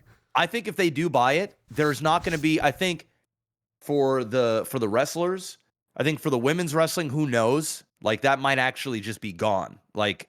Straight up or completely different. Like, in which case, like you say, Tony Khan at AEW is like, oh yeah, for sure. But the wrestlers, they might no longer have to do the traveling, right? Getting on a fucking tour bus, going from state to state to state to state to state.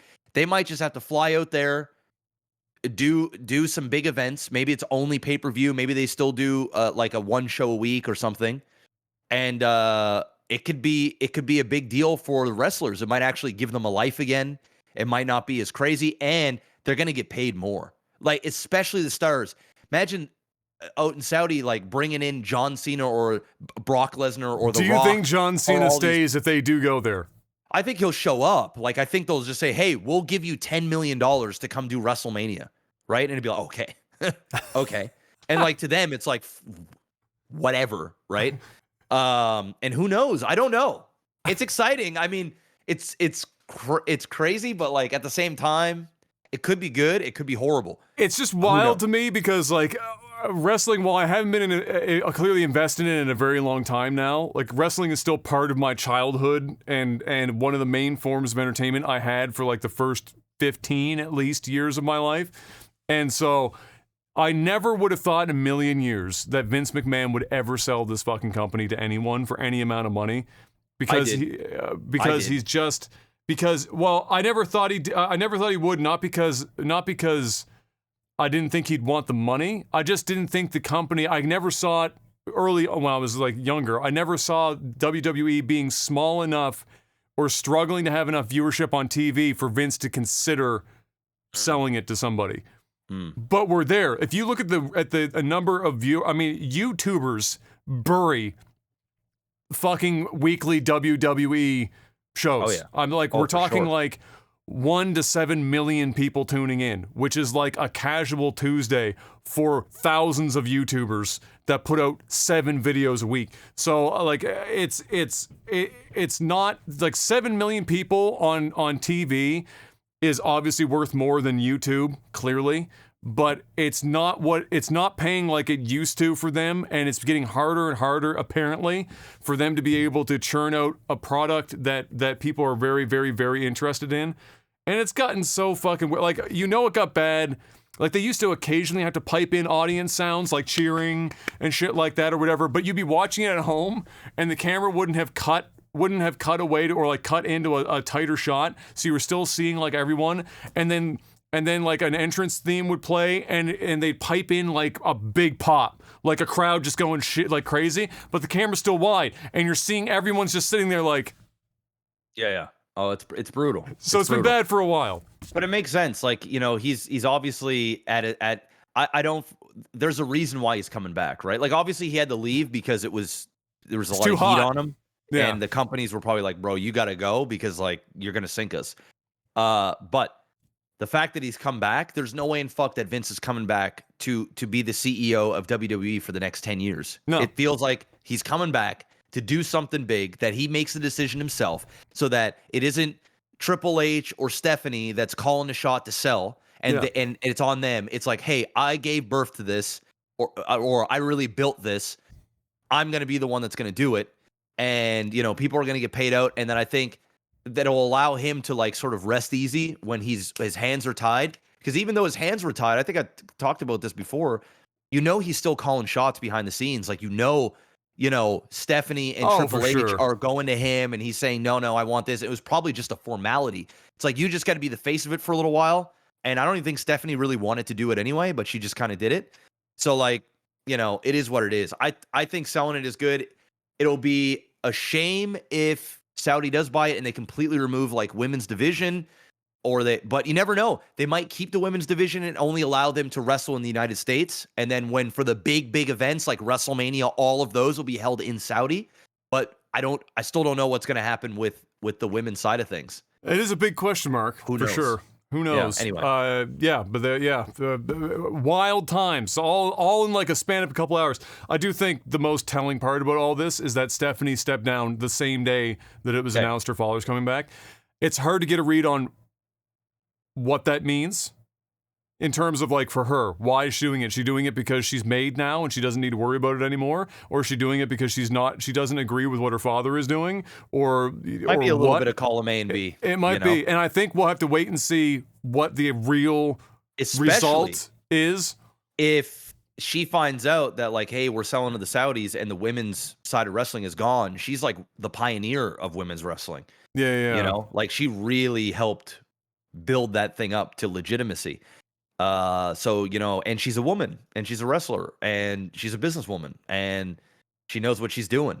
So she's probably, if that's the decision, she's probably not happy with daddy for, you know, doing that. Who knows? I don't know. This is definitely a wait and see what happens from this point, but interesting all the same. Last thing I've got, well, before I talk about that, I guess, do we have an Avatar update? Have we crossed 2 billion yet? Are we still... I don't think so. I don't think so. Avatar box office. That was 4 days ago. Box Office Mojo.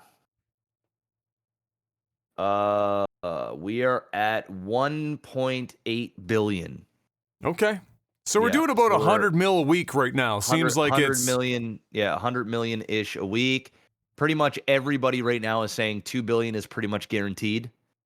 It had a 33% drop in this last week, which isn't massive by any means. No, especially since it grew by 2% 1 week, for God's sake. Yeah, it's it'll reach 2 billion likely. If not, it'll be like very close. Up on but the edge of it. I think it will. I think because there's nothing really else that's coming out for a while, so they're just going to be able to. He is re-releasing Titanic remastered 4K 3D in February. Go see it. I'm gonna go see it in IMAX 3D. That'll be dope. And I haven't seen Titanic in like 15 years. It's been a while. It's been a while. Maybe I mean, longer? they shot. It had to have been. Well, I shouldn't say that because digital video did exist at the time. Do we know if he shot the entire movie in analog? Do you know if it was? I have no idea. Because it was on film, then scanning for 4K is kind of fucking whatever. But if he did parts in digital, then at that time it might have been a little bit. It makes it a little hairier. But I suspect, knowing James, he probably did that shit on film. But that will be interesting. That's going to clearly, by then, I mean, you would have expected it by then, I suppose, anyway, but, well, at least, let's say it didn't, it was still there, that Titanic might be one of the ones that would kick Avatar out of IMAX, at least some of the theaters, because they're playing that shit, I believe, in IMAX 3D. There, yeah. Yeah, so, there you go. Watch Jack not be on a door again. The movie. Really? The reason, you know what I want to go? I want to watch in 3D and more specifically, with 30,000 watts of fucking sound. I want to hear the sound that the dude makes when the ship goes perfectly fucking vertical and Jack and Rose are going over the edge, and then it cuts to a fucking bird's eye view, and here comes a guy falling from out of frame, and he hits, boom, and he hits a fucking stack.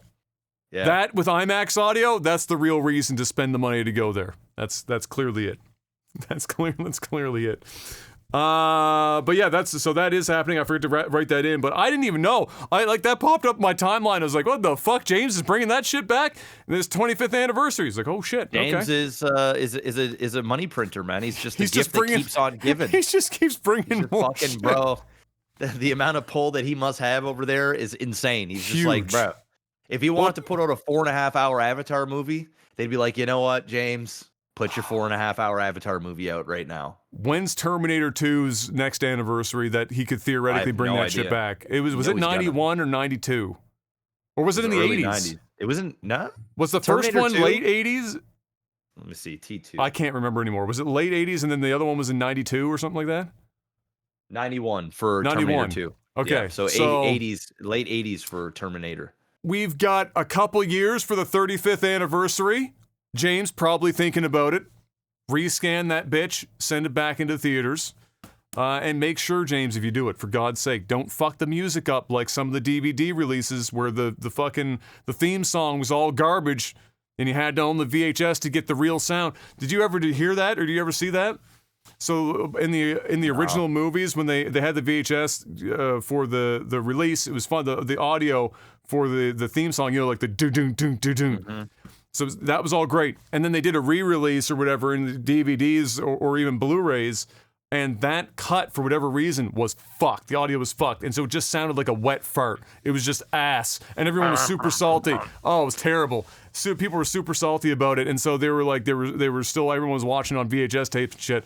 And so, yeah, they put that shit back in there. That song would slap in IMAX, bro. The bass, the bass hitting for Terminator. I would go, dude, they put a 4K re-release out. Oh, Terminator 2. I've never seen it in theaters. It was before my time. Yeah, exactly. I mean, I was alive, but like I was a child. I'm going to see it. 100%. See Sarah Connor on a fence as a nuke goes off, burning in IMAX. Be great. I'm in. Any other movie news? You got the movie TV news that I missed for this week? No, I don't think so. There was a trailer for Ant-Man that came out. I have a question, and I feel like I might be on an island on this one, but I love Paul Rudd. If I was paid to search with a metal detector to find a single fuck for Ant-Man, I don't think I'd be able to find one. Yeah, Ant-Man's a pretty. I'm gonna trigger some people, but he's a pretty shit tier mid character. If I'm gonna be honest, not one of my favorites, but Paul Rudd's pretty awesome. So I fucking love Paul Rudd, but it's just Ant-Man just does not get my rocks off. I'm sorry, I can't. I fell asleep in the theater in the last Ant-Man movie. Like I slept like the last 40 minutes of it. The whole thing. I didn't even care. That good, eh? I was just like, I'm going to sleep. I could feel myself going, and usually I fight him like, Jeff, come on, just watch the movie. I was like, no, I'm not fucking. It's out cold. Oh my. Well, the only thing I have here this week, I watched. Em and I watched The Menu. I've heard good things. Yes. So I had seen like ads, like one or two ads, clips of ads or whatever for it, and I was like, oh, that looks maybe kind of nice. So we were playing Scrabble, we were looking for something to watch, and that popped up, and so I was reading the synopsis, and in the description at the bottom of what like the genres were, there was like fucking 4 friggin' different genres listed. I was like, what is going on here? It was like it's like a suspense thriller, horror, suspense, thriller, comedy, and I was like, what the fuck blender ass shit did we get going on for this movie? And so anyway, I saw the people in the movie, Anya Taylor-Joy, and I can't for the life of me remember the guy's name that plays the chef. It's just escaping me right now. It was like, those are some good actors. I'll turn that shit on. And so we did. And good movie. Good movie. What I would say about it, unique. Clearly, if you got that many genres in your fucking title, relatively unique. Definitely worth watching, I think. For sure. Not a lot of bad things to say about it. and had got a couple of good laughs. If you're somebody that considers yourself a foodie, you don't have to be, but if you know anything about like the tropes of the foodie community or fine dining in general, there's some good funny shit at it. They definitely poke fun at that stuff a little bit in this movie, but nevertheless, yeah, enjoyed that. That was a pretty good time. And other than that, didn't get a chance to catch anything else just yet. We still never. I gotta find. Oh, what was it? Oh crap! No, it's gone. Doesn't matter. Anyway, it's time for tech support. Patreon.com/lagtv. It's a place to go if you want to financially support the podcast. I'm just gonna give a shout out to a lot of people. We have held more or less steady at the same Patreon level for a long time. Would I like to see more money? Yes, because I'm poor. Well, house poor specifically. I'm not actually poor. I'm doing very well for myself. Clearly, Em and I are doing great. But house poor. Would I like to see it more money? Yeah, of course. But we have stayed at this exact amount of money for so fucking long. I just gotta say, you guys are gods and girls. There are at least 3. Legends. Every week I keep like going to post the tech support thing, and I almost have a heart attack because when you open the Patreon app as a creator, the first thing they do is show you how much money you're making on the fucking app, which is not something I necessarily want. I keep thinking, man, is this the day that I turn this bitch on and like half the fucking people just evaporated, and I'm gonna look at it and be like, God damn. It's run its course, but no, you guys just keep going, keep making the magic happen. So thank you very much for that. We keep doing it. This is how it works. I can't speak for Adam, but when this is no longer profitable, my Thursday nights are no longer welcome to be here. Just keeping it on it. So keep supporting the podcast. Yes, because it is nice to be here. We got a short list this week. People very busy. But that's good because I've got to go and get some errands done with them after this. Let's see.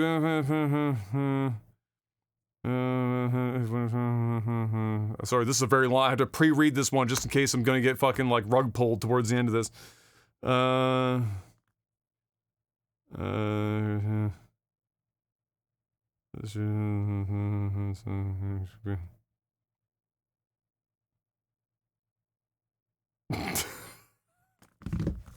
right, there's a lot of build up to a very odd question, but I have to. Okay.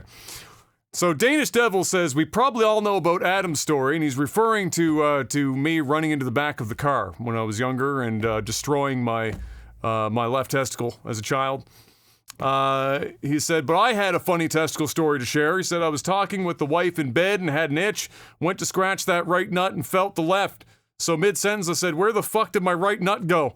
And she lost it. Thankfully, I lost it meaning laugh. I don't think she lost his nut. It'd be impressive if she did.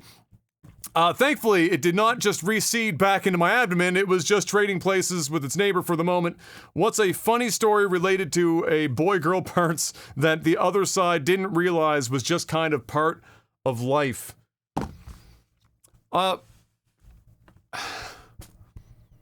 I don't think I have any, like, surprise, this is how things actually work situation. I will say, like, other things from a guy's perspective, that I have not experienced myself, but I've known other guys to do, is, and I don't know how guys are doing this shit. I would get it if you're older, but some young dudes apparently just got these fucking sacks that are just hanging low as shit. Because I've heard guys sitting down on the toilet take a shit and accidentally sitting on a nut. I've done that. And I've actually done it. Like,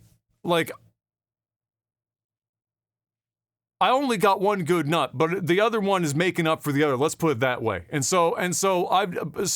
But even me, no matter how warm it's ever been, I have never been, guys will know what I mean when I say it's warm, because that's the difference maker. If it's cold, the shit ain't going south. And if it's cold, it goes north. It's the opposite of real life. It goes north for the winter. I've never. Maybe I've had a couple close calls, but I've never actually done. And thank God, because holy fuck, that sounds like the worst thing in the world. Especially if you're just looking to like take a shit and you're just ready, and then all of a sudden you've crushed your fucking nuts. Like that's just. Yeah, no, it's not that bad. Like I don't want to say I've like completely sat on my balls, but like I've pinched them, like sitting down on the toilet seat. Like okay. Like when I'm going to sit down, man, I gotta like grab the shit and kind of like be like, I don't know how to describe this, but like I don't just fucking get on the toilet and just like sit down and start shitting. Like yeah. Grab the you shit. You gotta arrange some stuff, and then kind of tuck it into the fucking toilet. You know what I'm saying? Like because you do that, you pinch it once or twice, you sit on it, and you no longer want to do that again. You no longer want to do that shit again. And also, I think it depends on the toilet. Like some toilets are fucking small, dude. I've been to some places where like the fucking toilet seats are like almost like fucking for toddlers. I'm like, what the fuck? Dude, it's crazy. The toilet, and it's not that we could get a bigger one down there, but the one that's in our apartment below, the basement apartment, is small enough that if I were to sit down on it, my balls would be resting on the fucking porcelain. It's a small and shallow toilet. Like it's a tiny fucking toilet. The one that we have here, the joke is, and you would know because it's been here long enough. Anyone that's not 6'6", you dangle your feet off the fucking toilet because it's huge. This is a polar opposite. My knees would be in my ears. My fucking testicles would be resting on the inside of the fucking toilet. Have you ever had to sit on a toilet at somebody else's house where it's a kind of shallow, like the toilet itself's not small, but the bowl is really shallow, and your nuts dunk in the fucking water, and you gotta like fucking like contend with that? You ever have that happen? I've definitely been. I don't think I've been to a friend's house, but I've been to like hotels or like just weird establishments where it's like, what the fuck is this? Is a toilet for ants? Yeah. So, but yeah, no, I can't. What exactly is the fucking question? Oh, I guess it's just like one of those things that I think it's just asking like things that you wouldn't think about that would be like that you learned over the years, either about yourself or your partner, that you find out is just one of those normal. It's just a fact of life kind of a situation. I mean, given birth, there's just some shit that some shit that goes on. That's natural. And out. Yeah, that like. It's just thinking about it. It's fucking gives me goosebumps.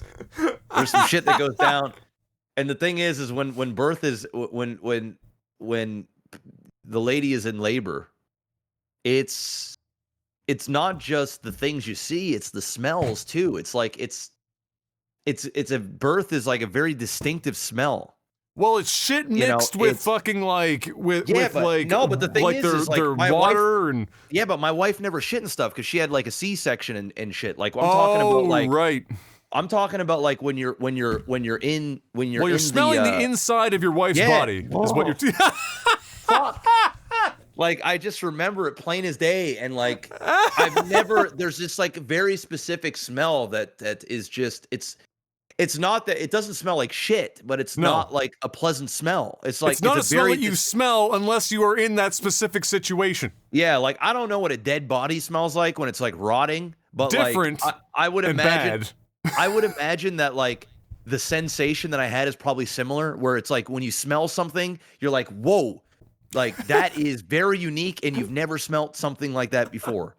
Along with just seeing shit like. You see, oh my God. You see a lot. Yeah. So anyway, I think it's probably also. I don't know if it was like this too, but like hospitals have a really distinctive smell because of the heavy fucking chemical cleaners that they use, true. And everything smells like bleach, and so you get like this weird hospital cleaner, and bodily fluid fucking like combination. That's fuck me. So yeah, no, outside of that, like, when it comes to the male or female body, I can't really say there isn't stuff that I've, I don't think, well, yeah,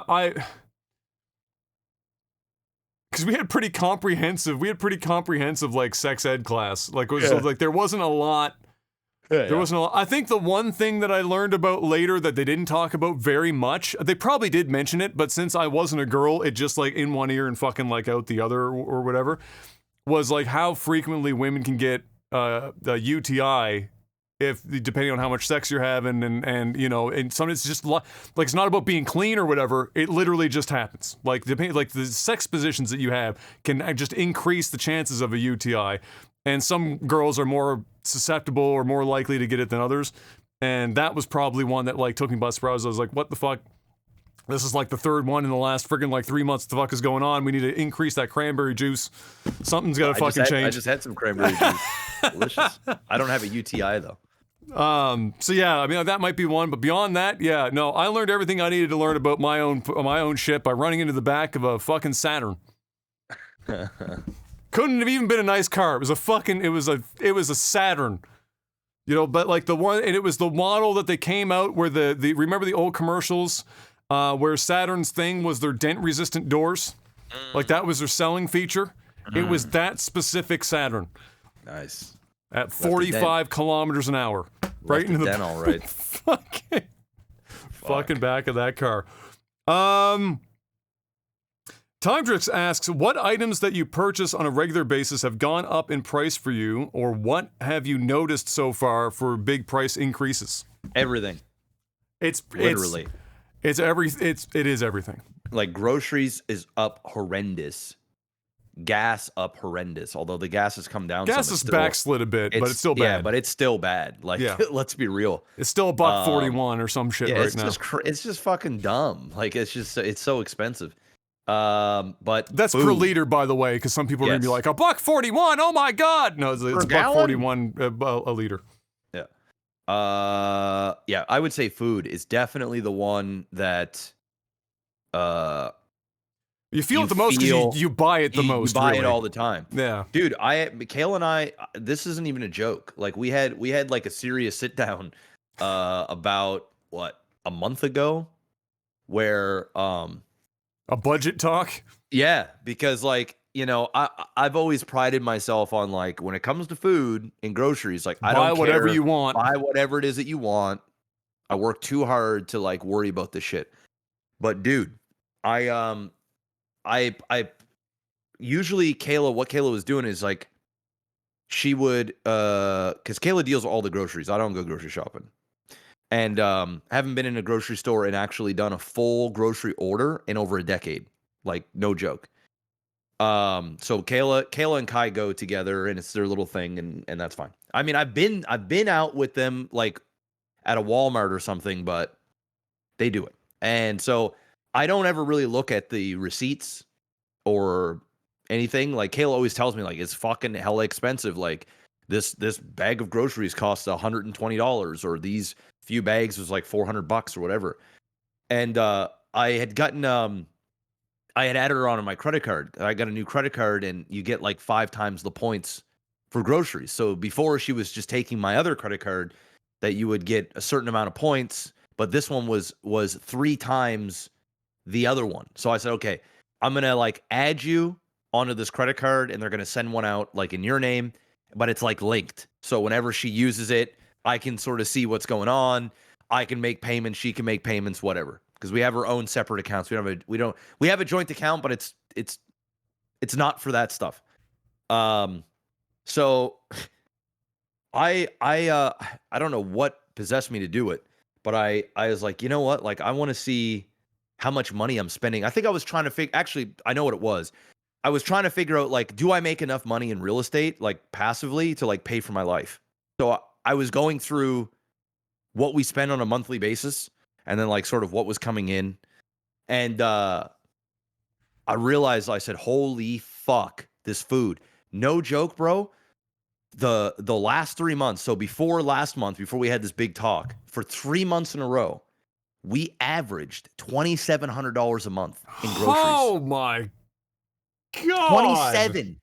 2,700. Now, is that like so dog food, clean household cleaners, the whole correct. Okay. So essentially this is food and then dog food, cat food, toilet paper, toothpaste, like toiletries, that sort of stuff, vitamins, like just the things that like everything that comes out of a grocery store, essentially. Correct.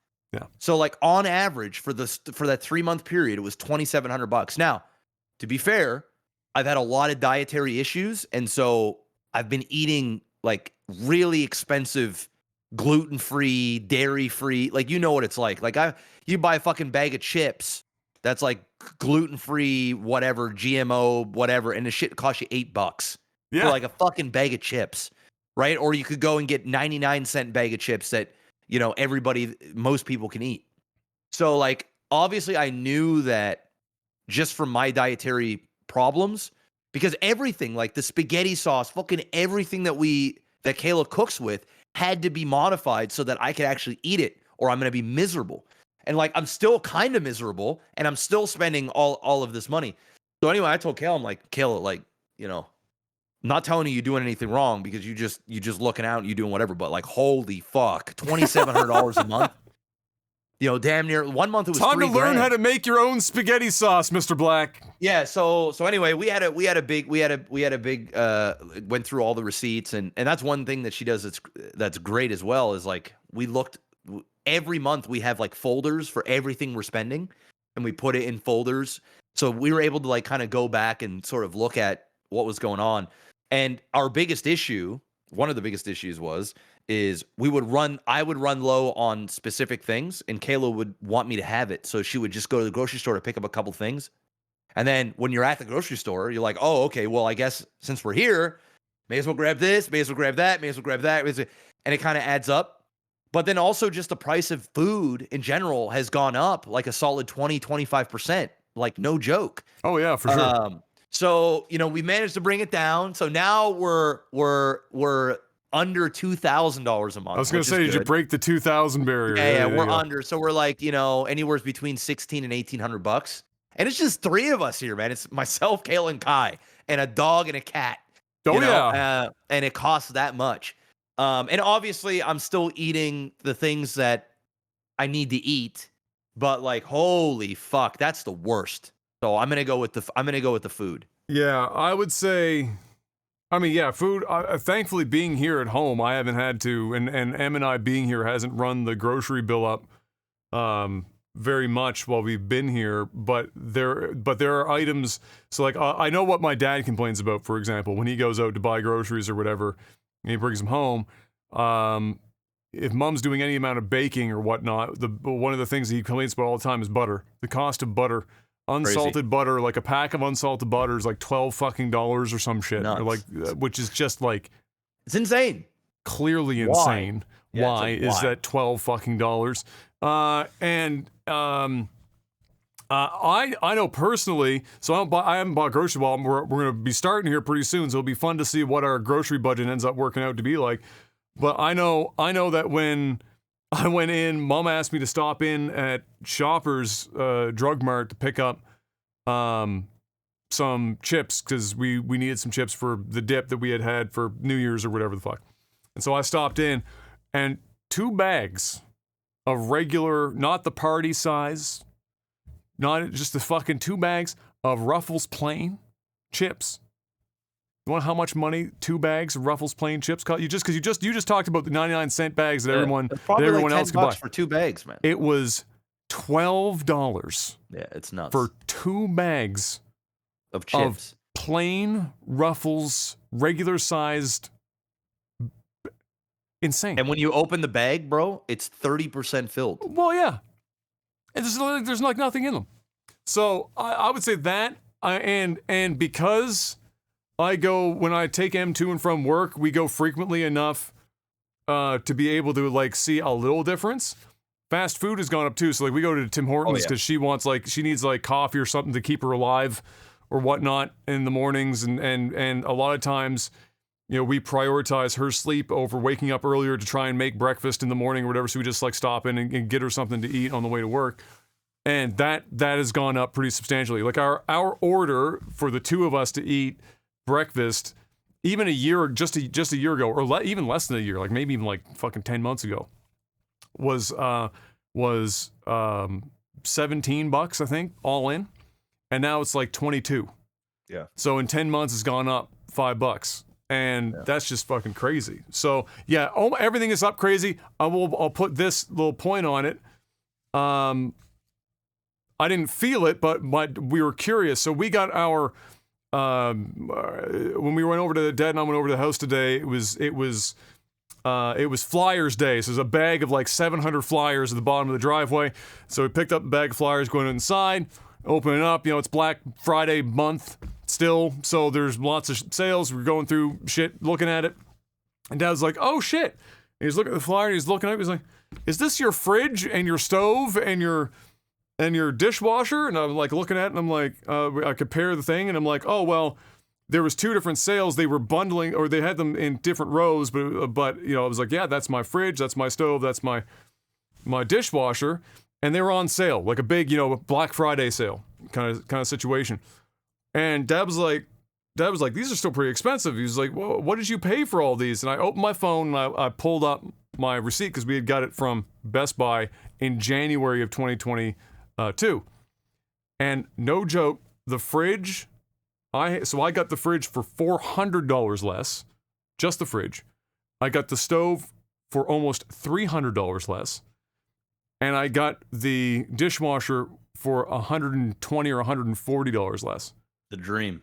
And it was, and both of them were sales, both January, just January 2023 versus January 2022. Both same thing, Black Friday, whatever the fuck. And when you see these sales for these items, it's because LG is going to the distributor. So this is not like a, you know, Leon's putting on a sale and it's only Leon's. You'd go everywhere, you'd see the exact same sticker on every one of them. And so, like over $1,000 or almost $1,000 after tax difference in just 1 year in those 3 appliances in total, which is just fucking insane. So yeah, everything has gotten very, very expensive, and it's unlikely to change anytime soon, unfortunately. So yeah, I'll try and remember to update when Em and I get like couple months worth of our grocery bills in, to see what you're paying. I mean, you see guys where are we gonna, get at. Yeah, I mean, you guys will be less than us. Like obviously, like we're a family now. And Yeah, like, we got less mouths to feed. Yeah, you know, it's a little bit different. And my son just fucking eats. It's all he fucking does is eat. But it's still good. It's still probably gonna be more expensive. than what you think. Yeah. Like it used to be when I lived, you know, by myself for 8-9 years, or living, well, not by myself necessarily, but with somebody else. The average for a month was about $1,000. Yeah. So you'll probably be at like $1,200-$1,300. Yeah, I think it'll be $1,200 or $1,300 somewhere in that neighborhood. Yeah. Which is not cheap just to spend on food. No, and that's not including any takeout. So like, you know, getting those coffees, getting a sandwich here. You know, you're spending a couple grand a month in food. Like when it's all said and done. It's crazy. We were sitting in the Tim Hortons today, or not in the Tim Hortons, but we were like, we do the drive-through and then we just park somewhere to eat, and Em looked at me and she said, when we move out, we can't be doing this anymore because it's just going to be too much money. There's no shot. Like it's going to be like once, twice a week. Can't do it every day. It's like, bruh, yeah, it's nuts. It's crazy, man. It's actually crazy. Like, dude, like I'm fine, you know, like financially, like we're good, but like for me, even for me, going out and doing shit, I'm going, what the fuck? Like I'm spending insane amounts of money. Like, and I asked myself, how do people afford this fucking shit? And then I realized they can't. They don't afford it. Like that's the thing. So food theft right now is through the fucking roof. Oh, I bet. Food banks are completely fucked because they literally can't get enough food to keep up with demand. There was like a small food bank in the middle of fucking nowhere that was like, we've gotten like 80 new people in the last month. Like 80, and they're not just an individual. They're coming there for like a family. You know, so those 80 people represent usually 80 families behind them. And then there was one woman interview where she said, you know, she was a special case that was really unfortunate, but a storm knocked over some shit or whatever, and it destroyed. It was a triplex, an old triplex, and she had to choose between food and repair the roof on the house for her and her kids, and so she had to repair. Clearly, for shelter, it's winter, fucking the maritime winter. repair the house, and now all she can do is rely on food banks for like the foreseeable future because there's no fucking shot. It's crazy. It's just no shot. Nuts. It's just nuts. It's scary down times, bad. man. And it's gonna get worse. This year's gonna be bad. It's gonna be bad. Halifax will be really fucking crazy because we already have like our homeless numbers have gone through the roof in the last year here. Yeah. I don't know if you've been downtown anytime in the last while. It's bad, bro. They have like fucking Toronto now. You got tents pitched out and fucking people everywhere. Sleeping. Yeah, bro. Citadel Hill's got like fucking mountains of homeless people just chilling.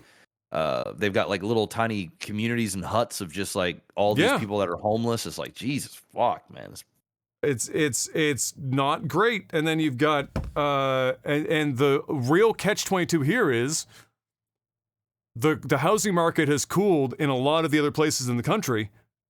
Not here because the demand is still high because it's actually had almost not a doubling effect, but it's actually made it stay level more or less and continue to grow because everyone can't afford houses even worse in other places they now. Move here, bro. And so they move here even faster. Yeah, and so the inventory, there's no inventory and the house prices, what did they say? I saw the news, the estimate is coming in for houses to go up in Halifax another 21 to 23% in 2023.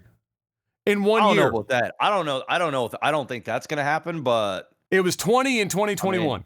I think. And 2022. 2022. Yeah. I foresee a downturn of 5 to 10% for specific types of homes. I think homes like mine, it's going to go down a little bit.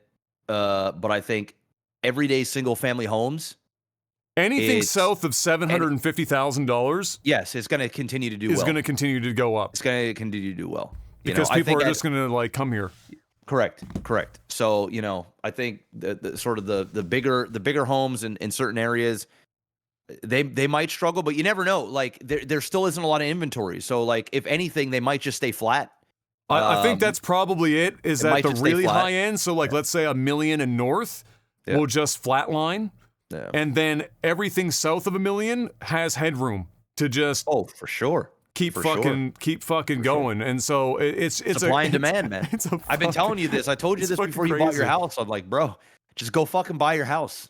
Because if you don't, like, imagine if you waited another year, 6 months, 9 months, your house would have been even more. The only difference would be there would have been like a 4-month window where we could have got it with less of a bidding war. It still would have been way more than it would have been like 3 years ago, but the bidding war wouldn't have been as bad. That's the only difference. Everything else, because the bidding wars have gone down. The prices are still going up, but people aren't coming in and being like, 150 grand over asking. Yeah.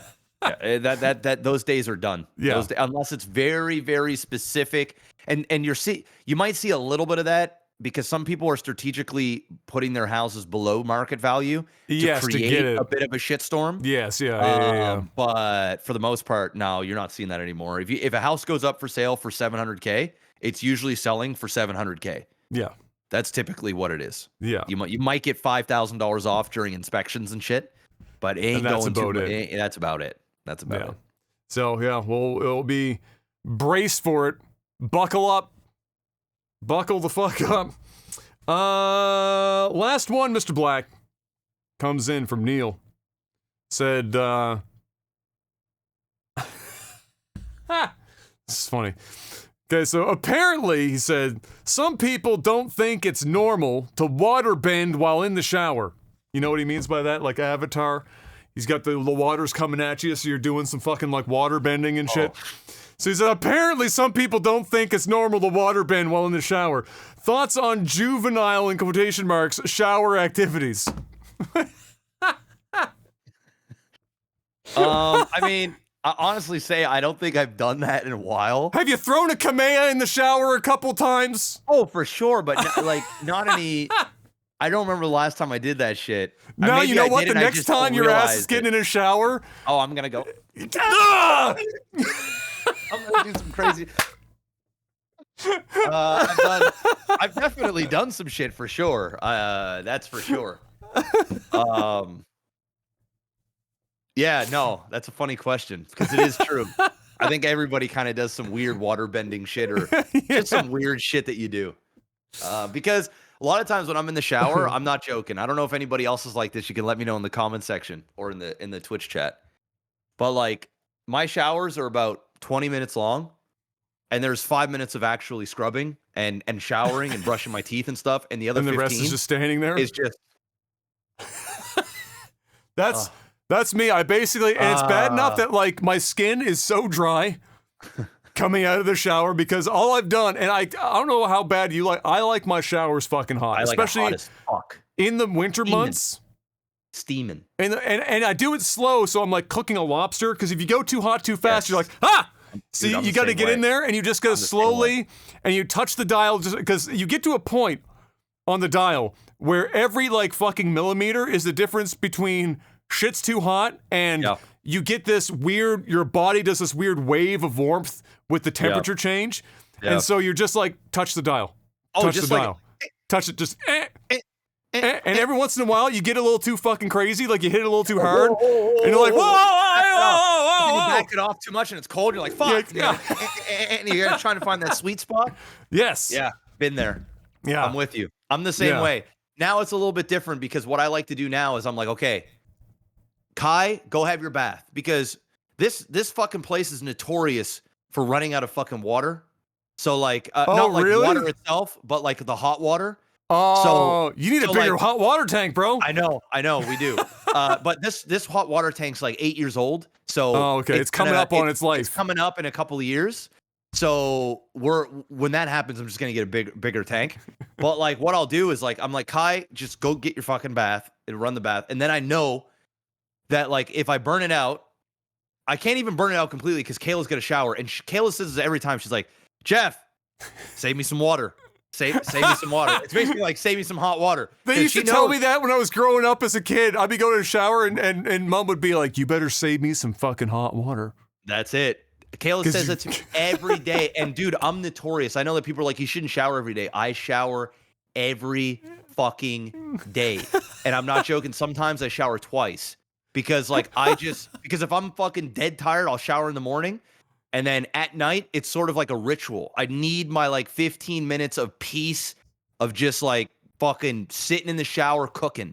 I just need it in my life. Sometimes I'll take a shower and even wash. I just sit in there.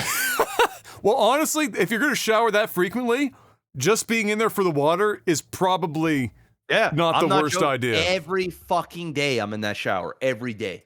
So I used to shower every day. Then it was every second day because my skin just got to the point where I there was not enough moisturizer to fucking cover this body enough to be able to make it happen. And now in the last while, bro, I got to a point where I'm like, if my ass hasn't been sweating because I've been sitting down I haven't done anything. I'm not sweating. I don't give a fuck. I just don't care. I mean, it's whatever. And then I eventually, when I do go into the shower, it's for like 40 straight fucking minutes. I've gotten to a point where like I don't like it. Like it's kind of like, you ever have those moments where you don't necessarily want to go to bed, but you know you need to go to bed, and you fight it and fight it and fight it, and then you finally get in bed, and then when you get in bed, now it's like you never wanted to go there, but now you don't want to leave the bed. I'm the same way with the shower. I don't want to fucking go through because I know if I get in there, especially my face is all fucked up, like my skin on my face is just fucked. So I know as soon as I go shower, I've got 2 days of my face being on fire and I can't do anything about it. So I'll put it off, like I don't want to do it. And I get in the shower and I do not leave the shower because once I get in, I'm like, this is the greatest place on earth. Why didn't I do this sooner? What the fuck is wrong with me? I should have been in here ages ago. And then I just stand there like you and I rotate and I touch the dial and I rotate and I just cook for long periods of time. And then the cycle starts anew all over again. I will say this. I've started doing once in a while, I'm going to try and make it a better practice. If I do it in the morning to try and wake myself up and start my day with a cold shower. And I mean ice fucking cold. And I've also done it where after I've cooked, it's even more effective. After I've cooked myself, before I get out of the shower. Oh, I've done that. Oh, yeah. Right to the coldest setting. and then just try not to let your body shiver and just take it as much as possible. And sometimes you trick yourself. You're like, oh, this is not so bad. And then you move like 1 fucking degree to the left or right, and that cold water hits a slightly different part of your body. You're like, and then you move 1 more degree, and you're like, I actually do that, but I don't at the end of my showers, like, and it's usually because like the water's starting to go anyway. I'll fucking I don't crank it to the cold, but I slowly go colder and colder and colder. Oh, so you go in the reverse until I can't handle it anymore. And then I like, I prep myself, right? So my body's steaming. I'll go in the other direction. It starts to get colder. And I'm like, oh, that actually kind of feels nice because like I'm cooling down. And I go a little bit colder. I'm like, ooh, okay. Nipples are getting hard, and I get a little bit harder. And then it's colder, and it's like, okay, now my balls are getting tight. My dick's shrinking. And I go a little bit harder. I'm like, oh fuck, now I'm fucking cold. And then I'll just stand there, and I'm fucking just shivering. I'm like, yeah, baby, yeah. And then I'll crank it all the way cold. Like, nope, man. And then I'll turn it off, and I leave the shower. And then I'm out. I don't even build up. I go straight from cook to fucking freezer, and I just try and take it as much as I can. And so the balls are just immediately inside the body. Yeah. The fucking, like, you look like a Ken doll because your body goes from super warm to like fucking 87, especially because like it's our city water, but it's in the ground. And so it's like, if it's 15 below zero outside and you turn that shit over to the cold side, you're fucking getting ice. Yeah, it's like jumping in a lake in the fucking winter. Nuts. You're doing a polar bear dip in the shower. But anyway, ladies and gentlemen, that's where we're going to stop for today. So we'll see you guys next week. Wait, is it next? No, are you here next week? No, I'm here next week. I'm here next week. It's the week after. Week after. It's the week after. So in 2 weeks. I'm going to be in Vegas with Miyagi. Right. Miyags, make sure Jeff takes his cold shower when he's in Vegas. Got to wake him up. My birthday's next week too. That's true. Oh, is that technically while you're going? Sunday. Is this like a combo or whatever? Not really. It's just coincidence. Yeah. Okay. I actually, to be fair, I wasn't gonna go. I offered Kayla to go on a trip to like Dominican or something. Yeah. And she just wasn't. She just wasn't ready to leave Kai for an entire week because I'm not taking him. Like, no. And I looked into it. I looked into the cruises and I looked into like children-related resorts. And I just remembered. I always told myself whenever I went down south, I would look at the other families with kids. And I said, this is a bad idea. You are never taking your kids to a fucking all-inclusive resort because you're not gonna be able to relax. You're not gonna be able to do the things that you want to do. Love my son to death. Do anything for him, but no. You have to be a little bit older. You got to be self-sufficient to a degree. He's a smart kid, but like, I can't just. I would feel uncomfortable just dropping him off at like some local at some daycare at a resort where there's a bunch of kids. Like, I can't do that. I have to be, I have to be hands-on. So anyway, and now she texted me this morning. She's like, she's having a change of heart. Oh. And she's like, I want to go away. And I'm like, well, I'm kind of going to Vegas now. So, I mean, that ship has sailed. So unfortunately, yeah. Well, hopefully everything goes well. At least you're not going to Mexico because apparently the cartel is making a habit of shooting planes up down there right now. So maybe, that was a bad place to go. And then, and then yesterday, what was it? Not to drag this podcast on, but the fucking FAA or whatever the hell it's called, like for the first time since 9/11, grounded every fucking plane because of a computer error. Great. It's nuts. Shit's crazy. So anyway, with that being said, go take a cold shower, everyone, and we'll see you next week. Until then, stay safe out there, and peace! Peace.